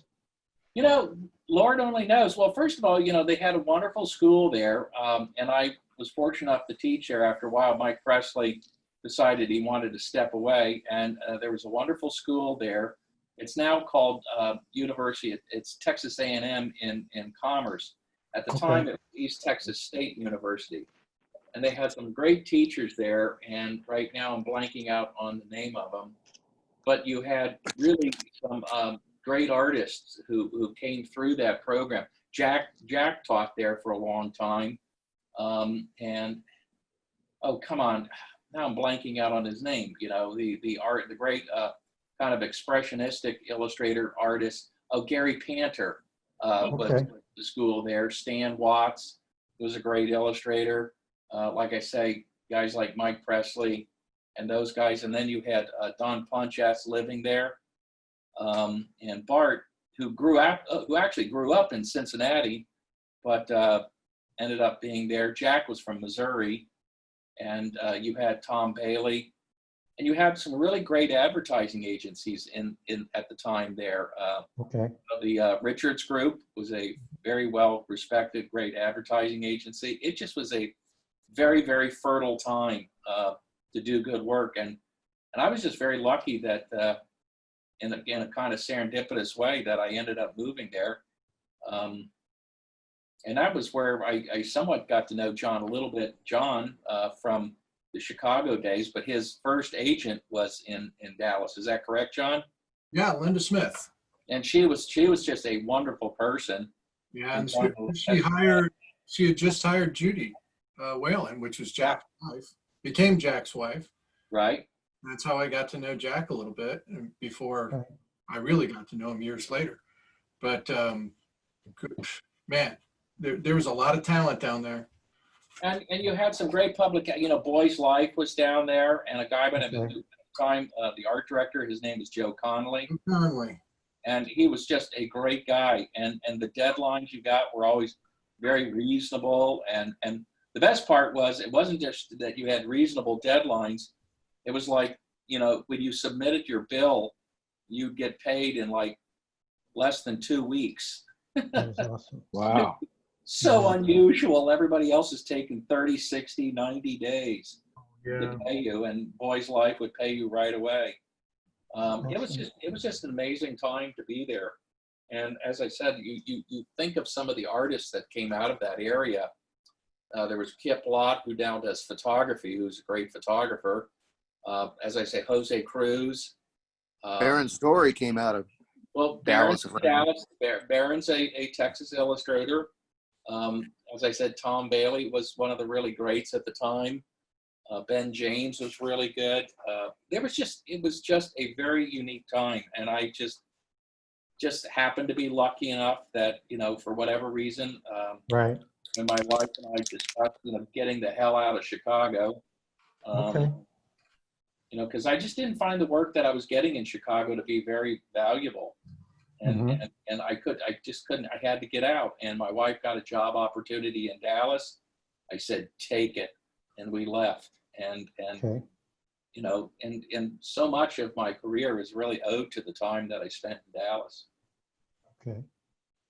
Chris, that piece you did as like a sample for Fred Woodward, with like it's like the rancher on the horse with the extra long legs. Yeah.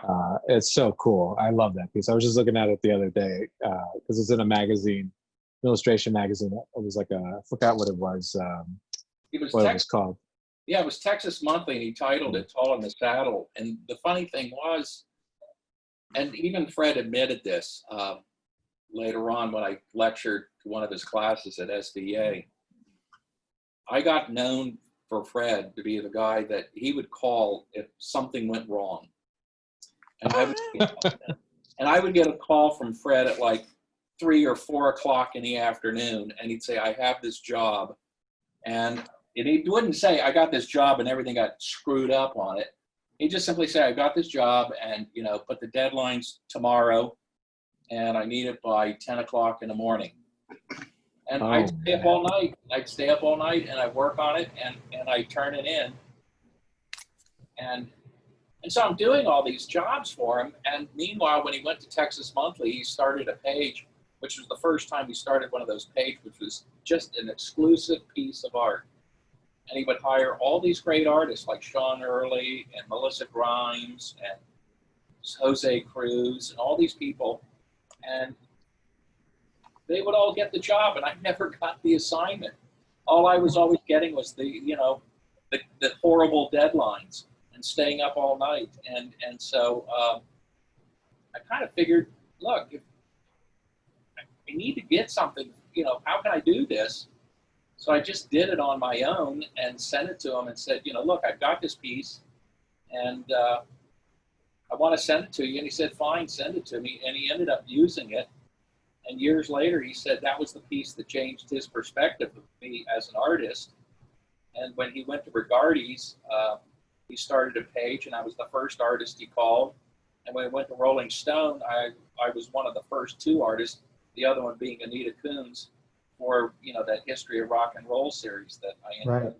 Wow. So it was all just a matter of me being jealous of all these people getting these plum assignments and me staying up all night and just saying, how am I going to change this? Wow. Wow. And man, Great and story. Chris, times haven't changed that much.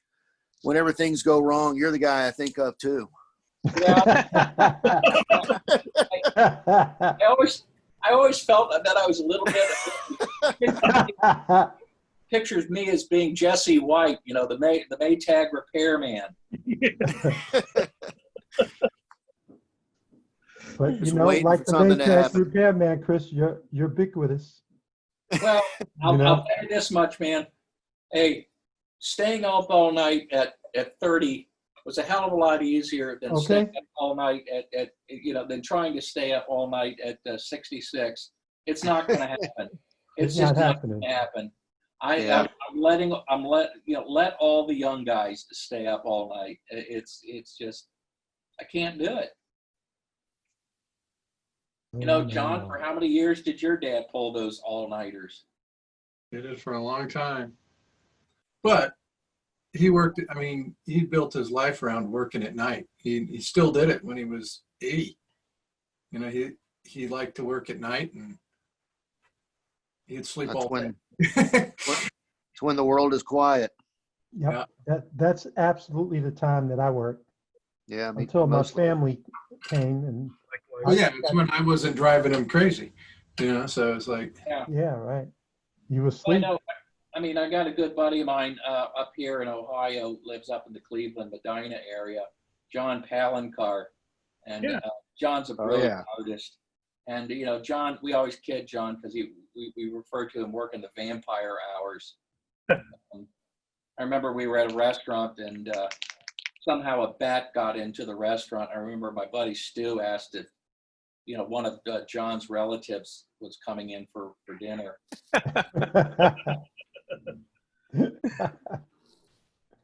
Oh, man.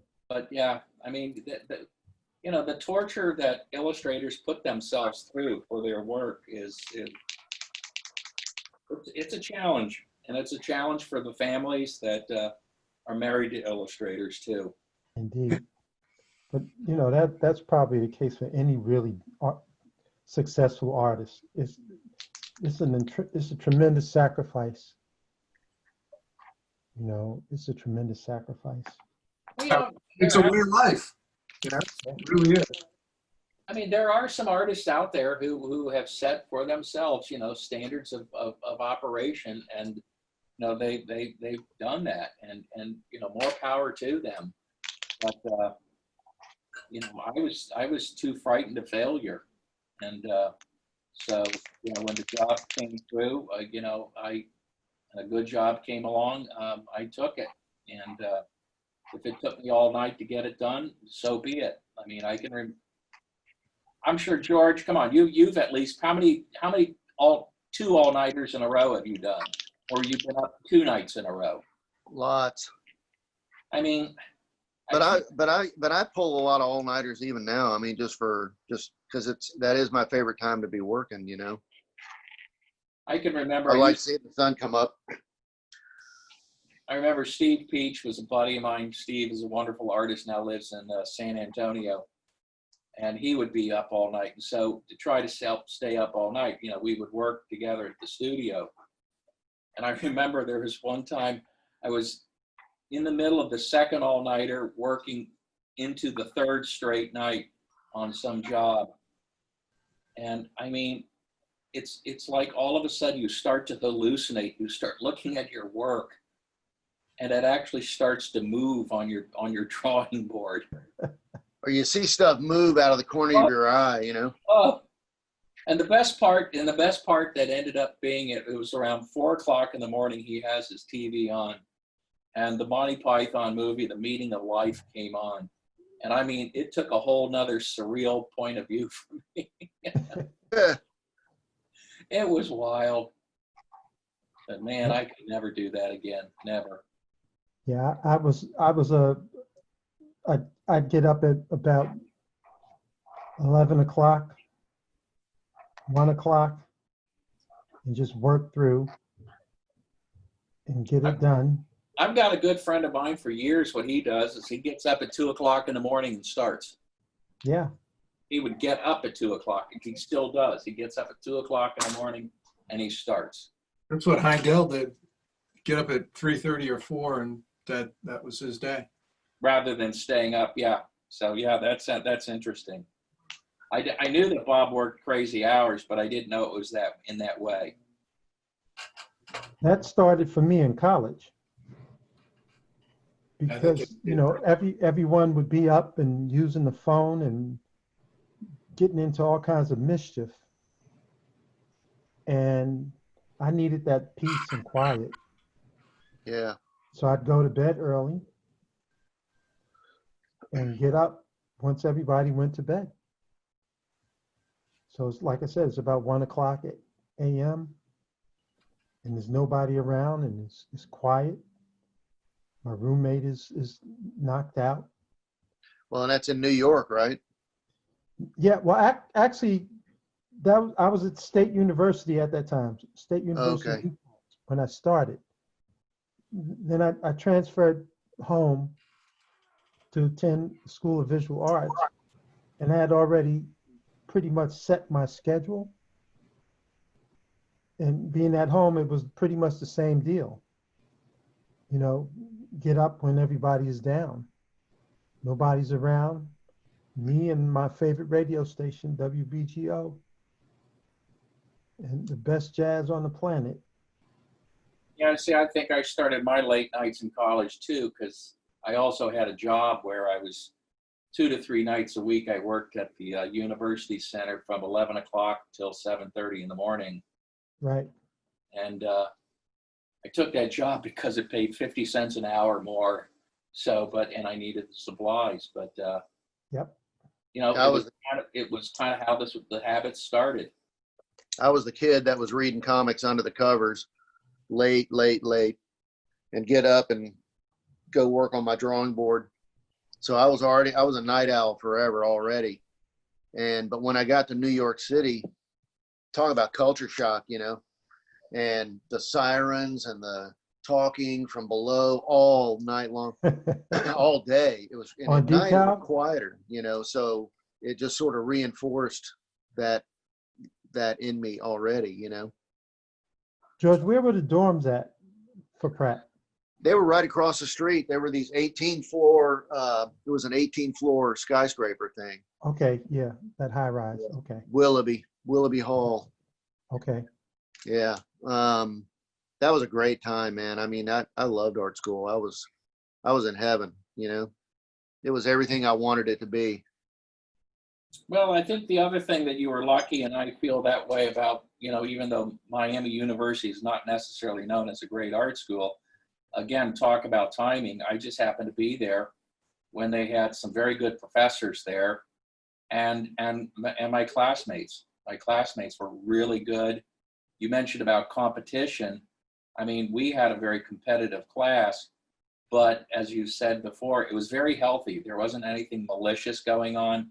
Nobody was, Yeah. sabotaging anything.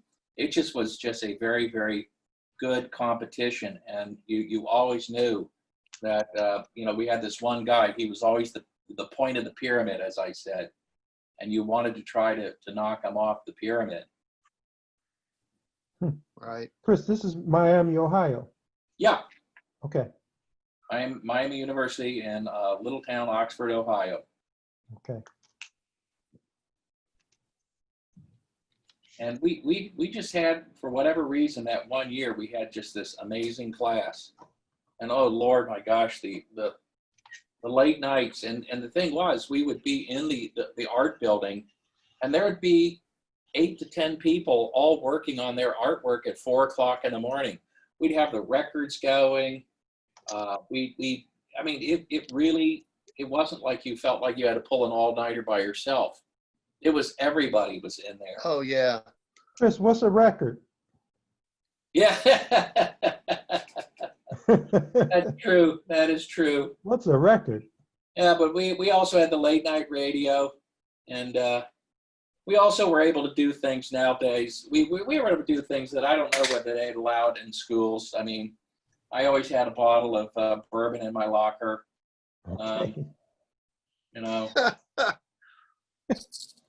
We had a whole thing. It was, I forget what station it was in New York, but it was like at night there was this ultimate run of old television. So there was The Honeymooners, The Odd Couple, 11 Alive, Twilight Zone.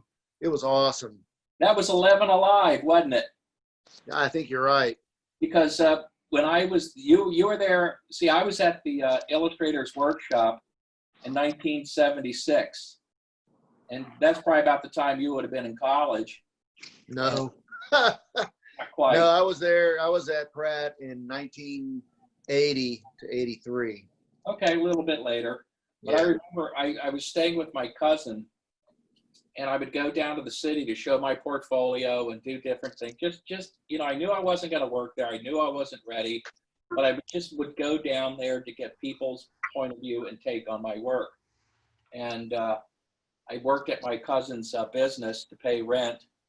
And I just remember always being able to watch The Honeymooners, the George Burns Allen show, and watching Yankees baseball games on 11 Alive. 11 Yeah, it was an Alive. awesome station. And then they also had, what was it, the Vice Squad. Oh man, that was senior year, or well, I guess my junior year. I only did 3 years at art school. Wow. That's all you needed, George. Well, I had done a year at university and got a lot of credits, of Your liberal arts that way. Yeah. Yeah. Hey, George, what was your relationship with Pete Fiore? Honestly, I don't remember Pete at all. I don't think I had any kind of connection. There was what Fiore was it that was teaching at Pratt? That was Pete Fiore. That was Pete. I didn't have him. So other people did and liked him a lot as a teacher. See, I thought that I met you with John and Kent Williams and all that whole crew. Yeah. At a party that Pete Fiore had. I might have been at the party, but I never had Okay. him as a teacher. Yeah. Okay. Because I My, know I met all you guys at the same time. So it was pretty cool that we all ended up, doing the graphic novel thing. Right. Yeah. That's for sure. Now, George, did you have Pasalasqua? Pasalacqua, yeah, he was great. You He gotta was over the top. you got to tell these young people who are drawing with us Dave Pasalasqua was an incredible drawing teacher, wasn't he? Oh man, that was his whole thing. And he, well, if you've ever seen the Dandelion Wine cover of Ray Bradbury's book with the little boy standing in the golden field, that's Dave. That's one of his. And I had a cover of, golly, I don't remember. It's the Memoirs of Hecate County, and it had a nude drawing that was a wraparound cover. And in front of her pelvis was like a rose, and it looked like it was photographed, a rose laying on top of the drawing. And I brought it in to show Dave. I'd found it in a bookstore, and he was like, "Oh man," he goes, "that rose, I painted that rose. That's not a photo." He was all over it. But he was he was a character, man. I mean, he told so many crazy stories that we were like, no way. But they were all true. It was like just crazy stuff. Well, and the thing was, he had so much energy in a classroom.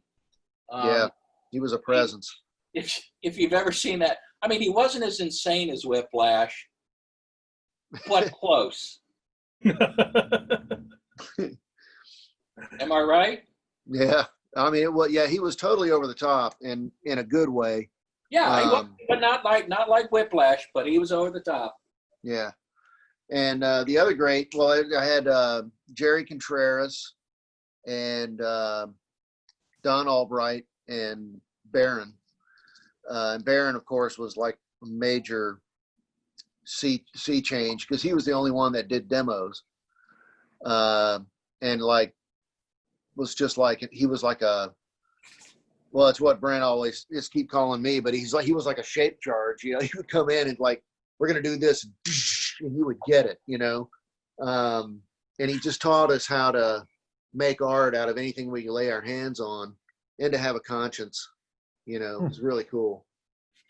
Well, and I had a guy I taught with at CCAD who had the great quote that I'm sure that Barron would totally relate to, and that is, the only one taking a risk in your art is the paper. I love that quote. That's great. That's a great quote. That's a really good one.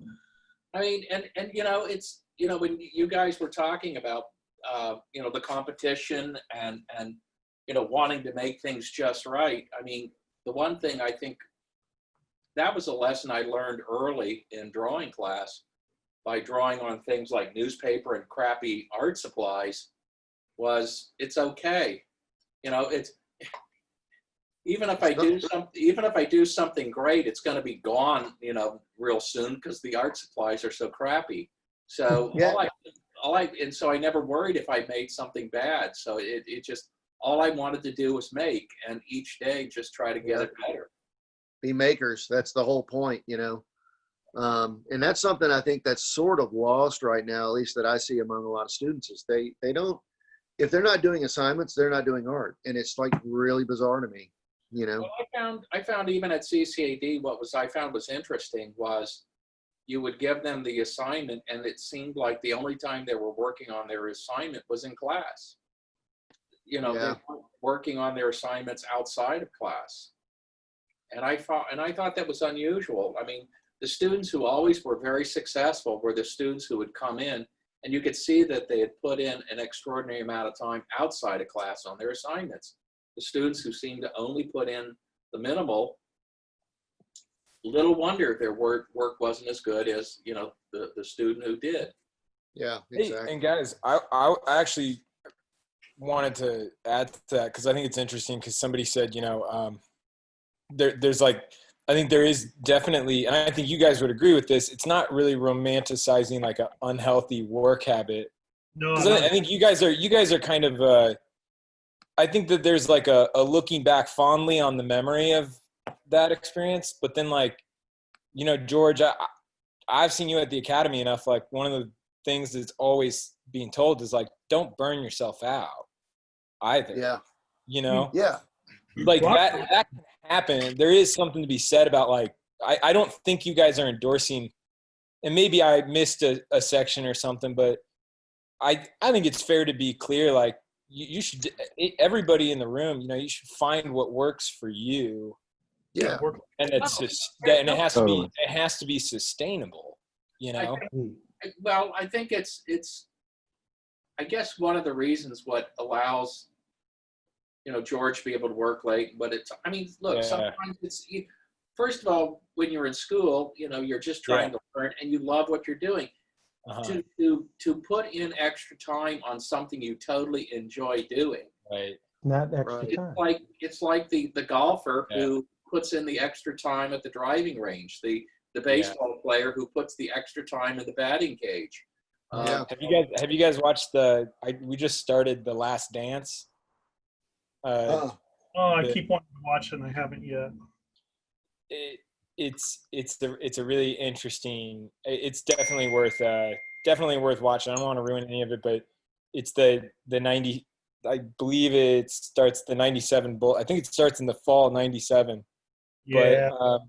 But you talk about whiplash, or that finding that inspiration, or like overworking yourself, and it's really interesting. Well, there's you know, if you wanted to give students reading material, there's a wonderful book called Creativity, and it's this, I cannot pronounce his last name. I think he's from like Hungary or Czechoslovakia.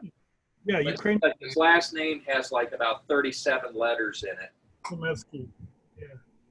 Do you know that book, Don? Yeah, I do. It's a terrific book. I can't pronounce the name either. Yeah. Because he talks about creativity, not just in the sense of art, but he's talking about it in physics, astronomy, mathematics. And it's not the thrill isn't at the end. The thrill is in the process. Yep. Right. Am I right, Don? Absolutely. Yeah. I think it's definitely, and I highly recommend that book. I think it opens your eyes to a lot. And I was also going to say, you know, when you guys were talking, I was thinking about Norman Rockwell's autobiography, where he was talking about when he was in art school, how he felt like, you know, he talked specifically about how he wasn't up all night torturing himself, but he felt like he got a good night's sleep and was still able to, I mean, look, it's Norman Rockwell, you know? So I think a little bit more contemporary, Don. I remember one day Sterling Hunley asking Gary Kelly how many all-nighters he thinks he's pulled in his career. And Gary looked at him and said, none. Said, I've never stayed up all night in my life. And I thought, wow, that's amazing. Yeah, but Gary's a freak. But that's Gary Kelly. Because he's got time management skills. Is that what you guys are talking about? Oh, don't try to gussy it all up. He's just a freak. Well, Gary had the talent where he didn't have to be the Maytag repairman. Right. They came to him with the plum jobs from the beginning. Like I say, it was funny. I still remember one of Fred's quotes later on when I told him that. He came up to me once and said, you know, this was in the Dallas days. He said, you know, Chris, one of the reasons why I like to work with you is because no matter what the deadline is, what the problem is, you'll always give me a piece of art that won't embarrass me. And that had to be probably the most backhanded compliment that I have ever had. But you understand from his point of view what that means. For him, from him being an art director, that was important, and I served that role for him. But it was just, how was I going to break out of that mold of being the Maytag repairman? And I just felt, you know, the only way to do it was to try to create something for him and have him see me in a different light. Yeah. Time to make the donuts. What was the piece that you did to break out an assignment, or was it a personal? It was basically a personal thing that I did based on, like I said, he had already created a page in Texas Monthly. It was called. Oh, right. Okay. It was called Western Art, and so everybody had a Western art theme to it. So I created this Western art picture. Right, and then after I did that particular piece for him, the very next piece assignment I did for Fred was when he went up to Washington, D.C. for Regardes, and I did that Nancy Reagan as Henry VIII picture. Yeah, I love that piece. Oh, yeah. Hey, Chris, would you mind me sharing that the piece that we're talking about? I have the issue of illustrators Oh, right well, here. it should So be in that particular magazine. It should be in there. yeah, it's totally in here. I have it's right. Illustrators 05. Thank you. There But it is. Yeah, that's the Texas Monthly piece. Oh, Oh, yeah. here, Right. here, That's a great piece. Ray, hold on. I'm going to spotlight you so people can see Okay. it. Very cool. And then there's somewhere in there might be the Nancy Reagan piece. Yep. Yep. You know, yeah, that, and it was weird because when that piece got published, that literally got other art directors from other people to call me. It was literally, we used to always say art directors are like birds on a wire. When you can get the first one to fly, the rest will fly. and that was the piece that was my bird on, the bird on the wire. It's the one that got him to change.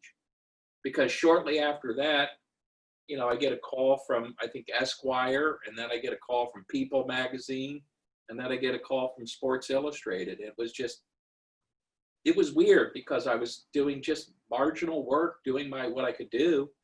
And that one piece, all of a sudden, the floodgates opened and things changed. It's awesome. I think also, Don, one thing I was going to speak to about that, the whole the person was also asking about the unhealthy work habits. I think it's more so like in college, at least for a lot of us, we really learned how to fall in love with the process, and it was the switch over mentally from becoming a consumer of that type of content to a producer of that type of content. And that's like something I heard a talk that Mark Schultz, one of my favorite comic book artists, make, where he was saying as students you have to learn how to go from a consumer to a producer, so you have to constantly be thinking of so instead of watching TV or spending the rest the whole night on watching movies, think about you could watch the movies, but think about and maybe have your sketchbook out and say, like, how would I handle this scene in The Mandalorian or something like that, but and then on the flip side too, Christy was saying that the majority of the students were only working on work in the when they were in class, and they were only the ones that really cared, that were really kind of, you could see the sort of the sweat equity that was put into the piece, right? And I think it kind of speaks to the percentage of how hard it is to become a professional, do this professionally as a livelihood, and the amount of dedication and commitment it is. It's a way of life. It's not like a profession, you have to it's more of a lifestyle. Well, I think also one of the other things is, and I guess, as probably being the oldest person here in the room, I went to school in the 1970s, and at that particular time, I was at Miami. They didn't have an illustration department. It was a graphic design department and fine arts. And at that particular time, if you were doing fine arts, everybody was wanting you to do abstract expressionism, non-objective art. And the idea of doing narrative art was just really not part of the equation.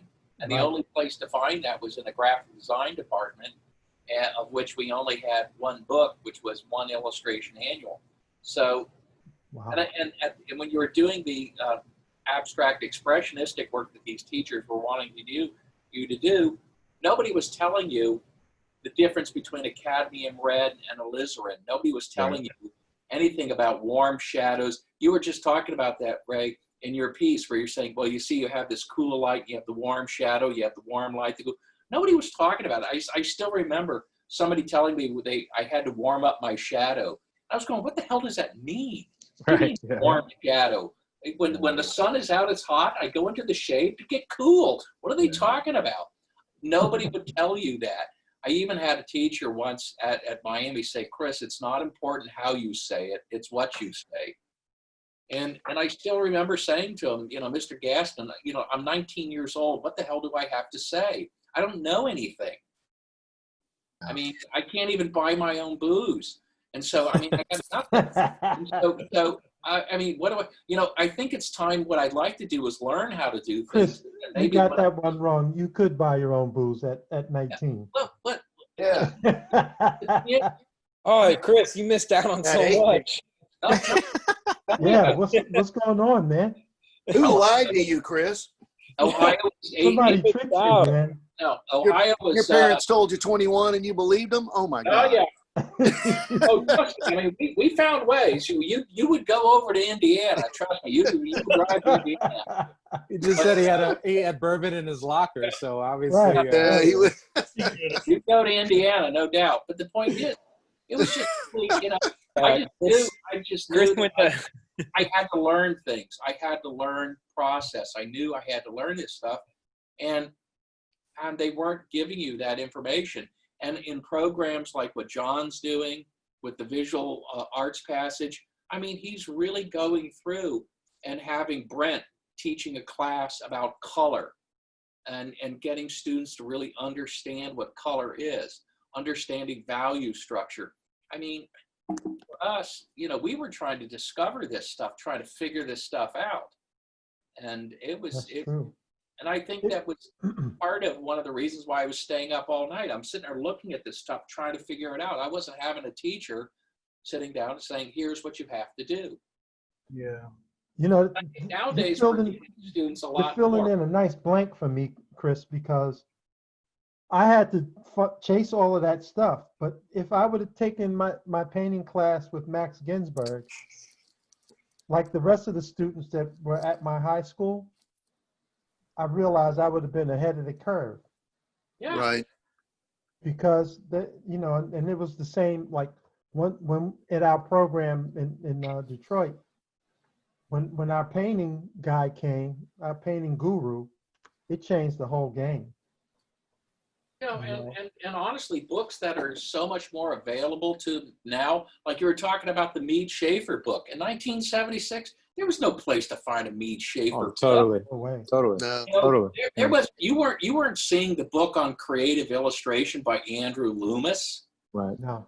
You know, now there were books like the famous Artist School, but those things were so obscure because that was a correspondence school.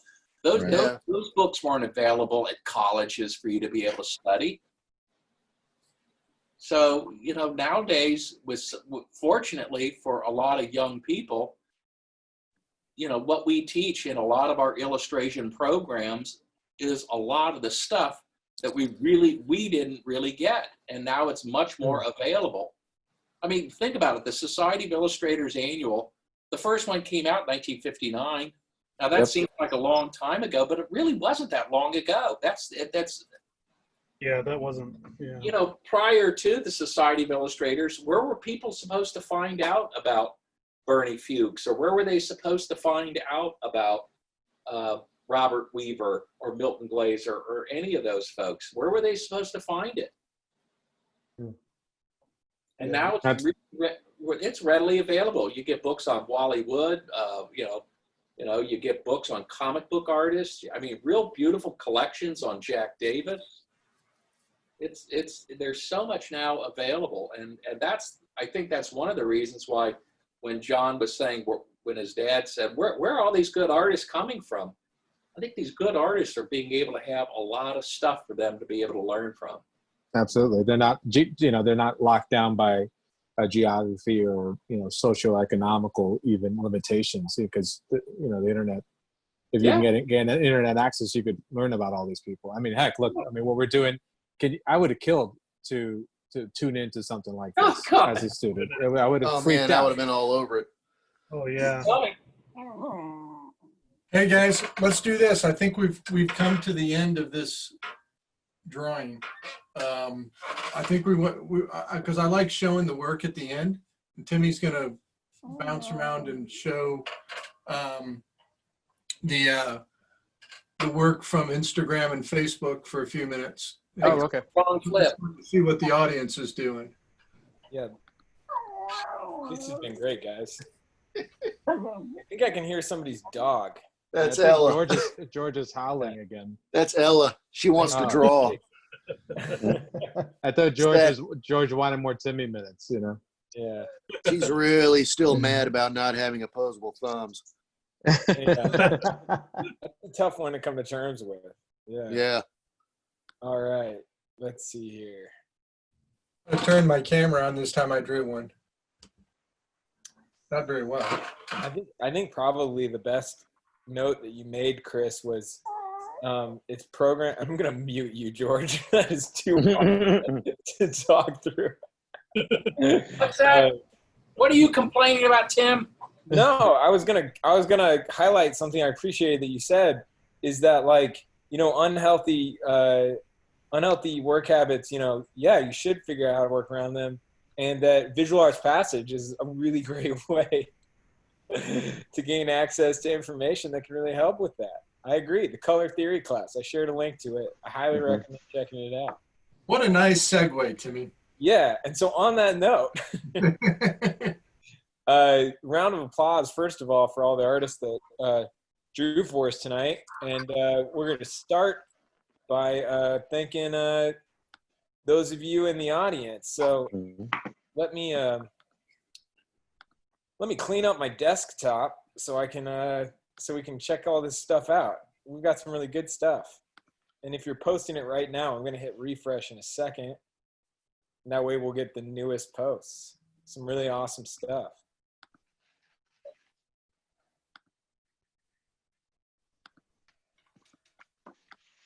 Hey, Gil, mine's upside down. I don't know. I feel the same way. I don't get it. That was a fun pose. Yeah. It was a I challenge. I did the wrong flip, Gil. I like the stretched out one a lot too. Right? Hey, there's Gil. Yeah. Okay, cool. You guys see that? Great. Yeah. Oh wow, Dale, man. Holy crap. Way to go. Very convenient that he didn't have his video on, guys. I just want to point that out too. You know what? I'm watching on my I'm watching the actual feed on my iPad, and then looking at the reference on my phone. So I plugged in on my computer. So I was actually I was in the audience, put it that way. So there's a picture of me in the audience someplace drawing away. So there it is. Yes. Doug Bell, Good Siri job. Drake there. Awesome.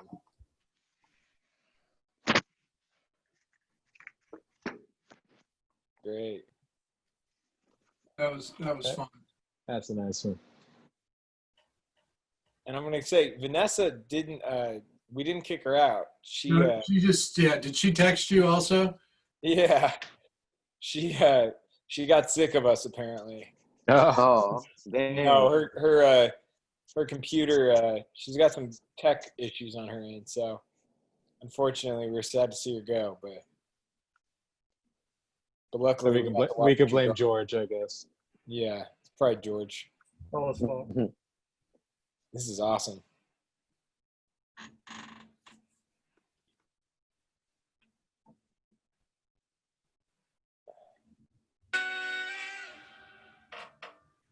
Is that the Pink Panther? Is that the? Yeah, that's my text. Oh.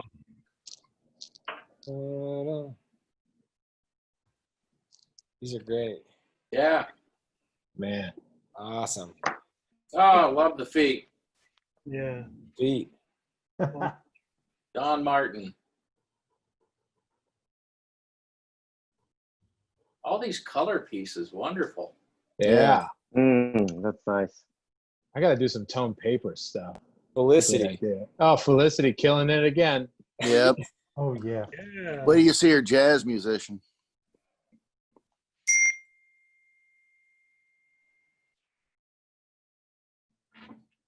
Simbisai. It's tough getting your butt kicked by an 8-year-old. Right. This is great. Oh wow. Yeah, again, Man. everybody. Sorry. Oh, what? Isn't that That's sick. awesome? Oh, oh my God. That's great. That's terrific. Yeah. I mean, turning 9 on Saturday. Happy birthday, Felicity. Happy birthday, birthday. Felicity. It's like Egon Sheila right there. Yeah, Yeah. Ben Sean's rolling over in his grave right now. I know, we're gonna have to put her on the ban list for her birthday, of course. You know. That's right. Problem is she's going to figure out how to draw, and it's going That's a great one. It's going to ruin her. to run her. She's going to learn Yeah. too much. And everybody, I should say this again. Sorry, we didn't know the story of this photo. We should have done the homework on that. So any jokes we said about, My Ray fault. not drawing Any jokes John said? Any jokes John we said? take them. We take it. We're dummies. We didn't read up on the photo. So That's sweet, Don. Wow. Thank you.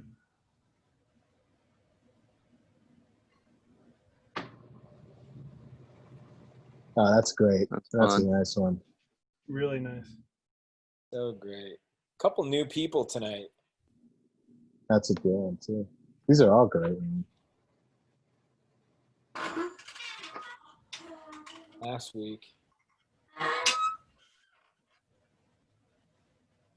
That's nice. Nice. Yeah.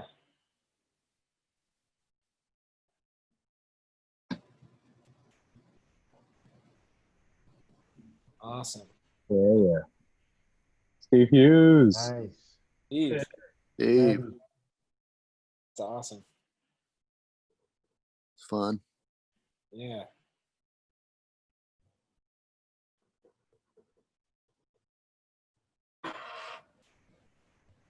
Fun one. Yeah. Wow, those are great. It's beautiful. Oh man. That's nice. That's nice. Oh, very nice. Very nice. Ready to go, The Chris? pain. Nice. You guys are Good. fast with the uploads. The pain. Yeah, I don't know how the artists on the panel upload. I don't either. That fast. Mm. I don't know what I'm doing. It's working. I wish I didn't know what I Yeah, was especially you. Yeah. Chris. What's going on here? Chris, you're doing it wrong. You just don't do it ever again. doing. Yeah, just stop. Just say no. Yeah. That's a great piece from Gary. Wow. Yeah, that's nice. That's beautiful. Oh, beautiful. Great. Julian, I don't know. Oh, might be a privacy setting. Yeah. Yeah. Cool. This is great. A lot of submissions tonight. This is awesome. There's a lot of people. Nice. Yeah, how are the numbers tonight? Good.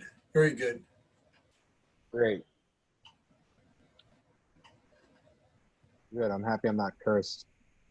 Well, we didn't tell them you were going to be here. So. Yeah. That's a good call. It's something I was going to recommend. We did an A/B test. Yeah. Nice one, Gary. Yeah. Great. Ooh, really nice. That's nice. Oh, that's a nice crop. Yeah. I That's should have done. beautiful. There's so many of these where I'm thinking I should have done that. I should have done that. Look at that one. Ooh. Wow. That's nice. Yeah. Where'd all this good art come from? Yeah, we're gonna have to shut this group down, Timmy. So Yeah, Ray, I don't know if you remember or if you heard us say this before, that a long time ago with the Academy, we established this list of students we're going to have to kill.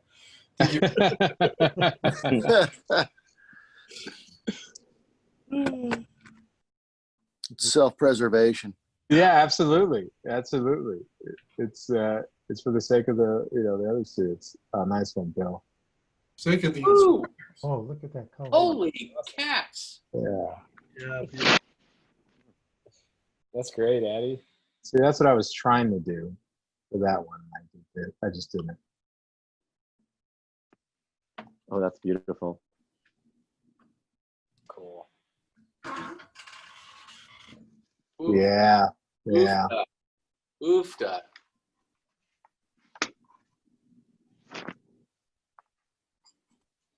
Oh, cool. Julian, we want to see your work. You got to change your privacy, I think. Yeah, get them changed. Oh, we'll see it on Instagram then.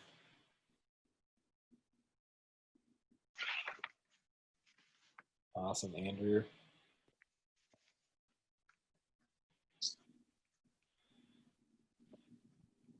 Nice. Fun.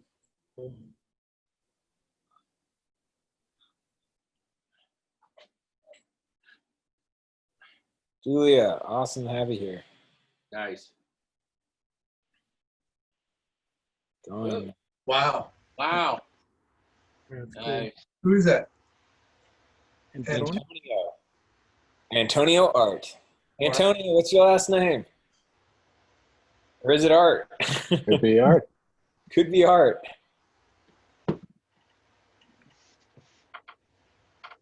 This is awesome. Yeah, so nice. Seriously, thank you all for submitting stuff. Nice.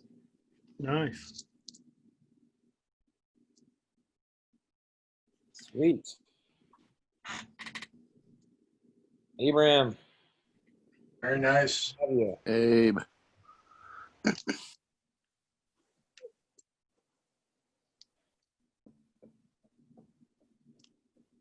Love having you here.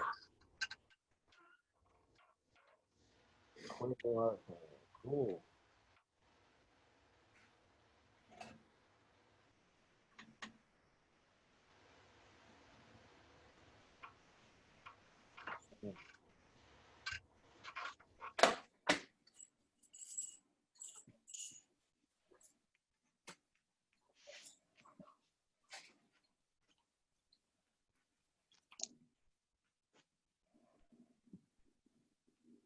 Sweet.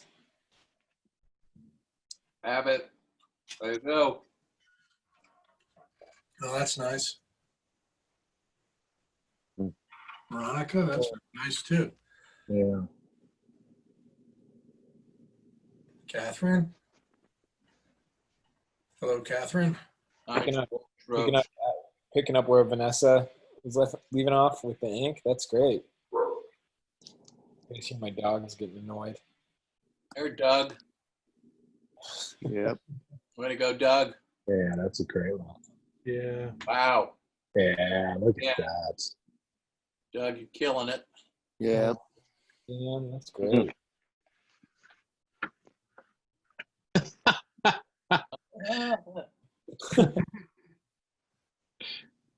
There we go.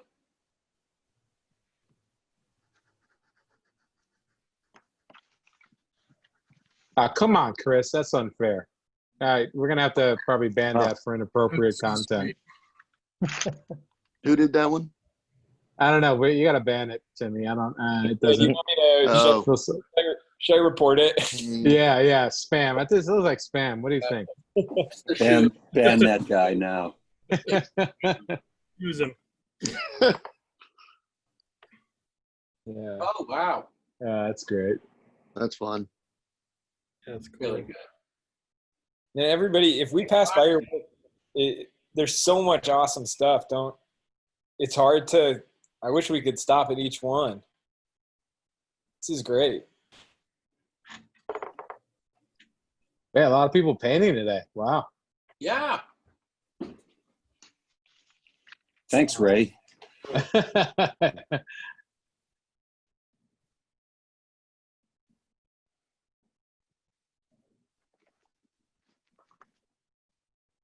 Everybody getting after it. Yeah. Wow. Well, you could blame Don. You could blame Don from last week. Okay. That's great. We're going to hop over to Instagram really quick.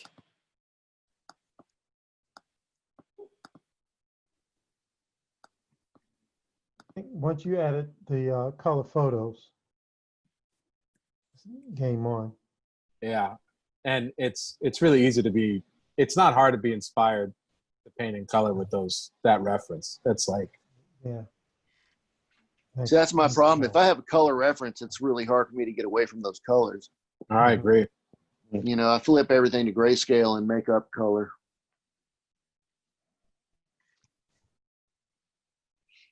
Okay. We're getting there. Slowly but surely.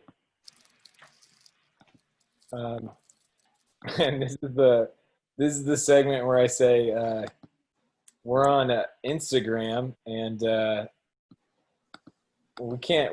it's not as much a walled garden as the Facebook group. So this is your warning, everybody. You know,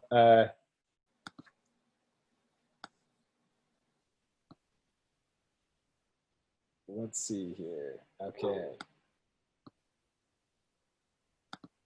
And here comes the shared screen.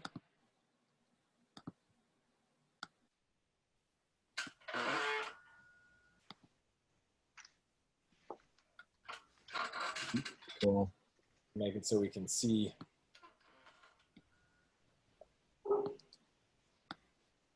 It's a tricky little thing they've got here. Okay, we're set. You should be able to see the artist too. So here we go. Awesome. Nice. This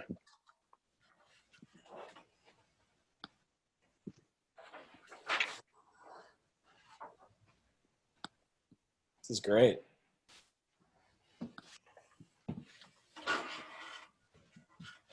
A lot of new artists tonight. This is awesome. New to us. So. It's a nice one.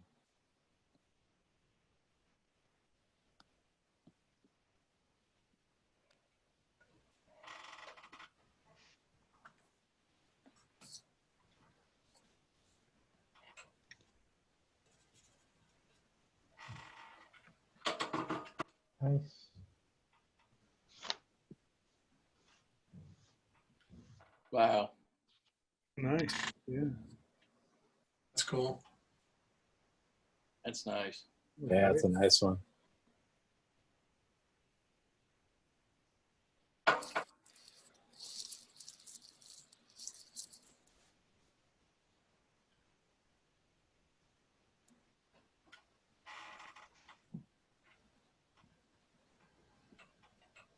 Nice.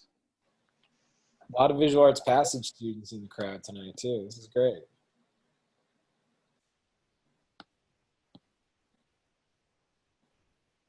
Love the feet. Good to have you back. What a fiasco. At what a fiasco.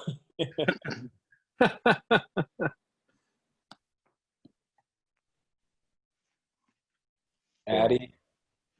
That'd be a good name for a magazine, Fiasco. Fiasco? I bet it is one already. Addie Green, Yeah. founding, we always say this, founding visual arts passage student. One of the founding students. Oh, this is great. So cool. John. He never misses a drawing night. It's great. I love that one. Got a message from John earlier. He's set up a review with me.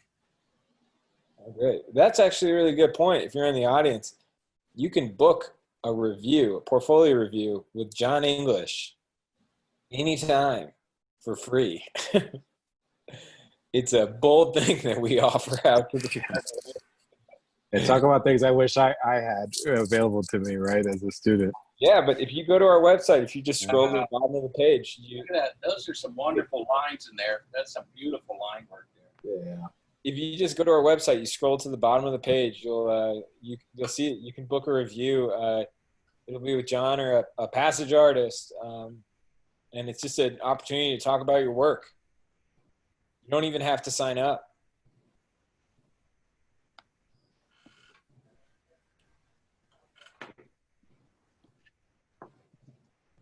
Oh, cool.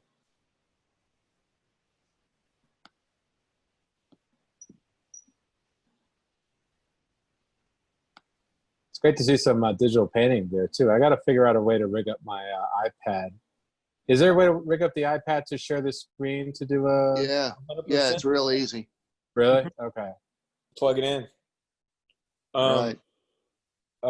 Ray, a couple people have actually messaged us about that, and you could break the ice. Yeah, I don't mind. Or George, George, you haven't you done it yet with drawing night?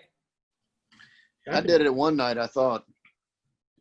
Yeah, I It gets think tricky because you don't get to share it as a webcam. That's why it's, Oh, okay. it shares as a screen. Right. Okay. Yeah, but you could you could log in with your computer and the iPad as two different accounts, and then you can share them both. Oh, okay. So I could do one. I could have it so that it's like if I log in twice, then I can do a traditional one and then flip over to do a digital one if I wanted to. Correct. Yeah. Got it. Okay.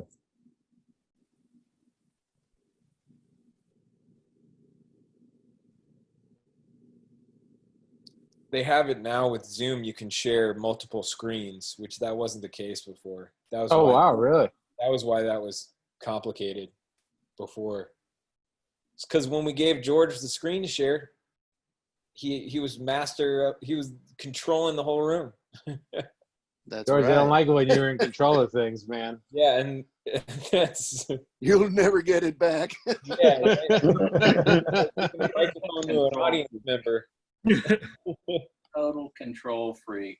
Yeah, that's a tightrope. That's a slippery slope. I get it. Like this panic painting has never been that's so right. relaxing. I love the color.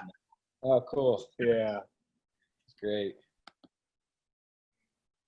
well, that's cool. I love that one from Bill, man. That's great. Yeah. Wow, that was amazing, Bills. Great. Andy. That's great. Awesome. So good. I love how people just went for it too, because that wasn't an easy pose. This is great. Yeah.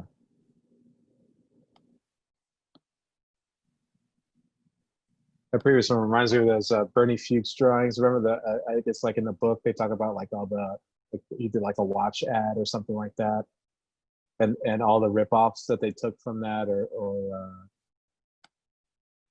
like people just basically just traced over all of his drawings. But it reminds me of his open line work. That's fun.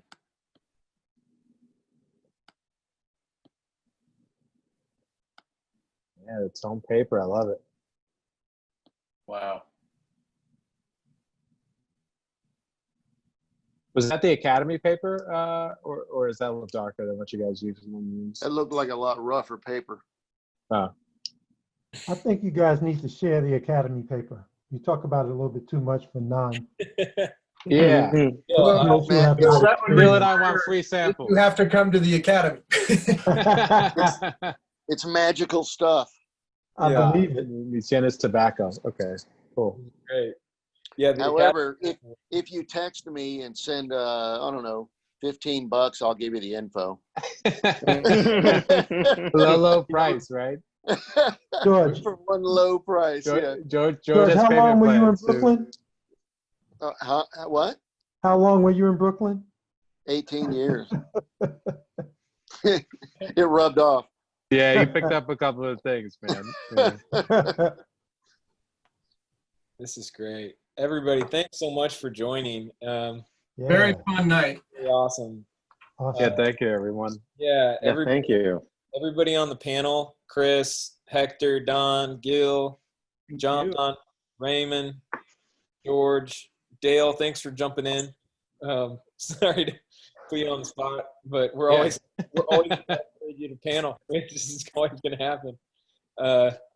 But yeah, this was really fun, and big thanks to the Wade brothers for letting us use their photography tonight. Absolutely. Yeah, that's cool. Absolutely. Thank you. You know, hopefully, you know, if you draw more, you know, tag them in it. Maybe we'll guilt them into letting us keep doing this. So and spread the word about this. Please spread the word. Definitely. You know, spread the word. Sign up soon if you're attend our summer classes because they are going to sell out. But invite your friends. We have every intention of trying to continue to do this indefinitely. It's really fun, and so tell your friends, bring them with you, and hopefully we can keep this free and available to the public because it's been really fun and it's been a fun way for us to all connect. And John, did I miss anything? I think we got it all, Timmy. Just remember, next week program kicks off. Next week program kicks off. And shout out to Lyndon and Lindsay Wade. They're really awesome for letting us do this. It was thank you, Wade brothers. Really, thank you. Took it up a notch. So thanks. All right, guys, everybody, thank you again for Right, joining. signing off. Thank you, everyone. Great Same, everybody. making art with you. Nice Okay, visiting that was with great. everybody. Nice. Nice hanging, Have a good Chris. night. Thank you, guys.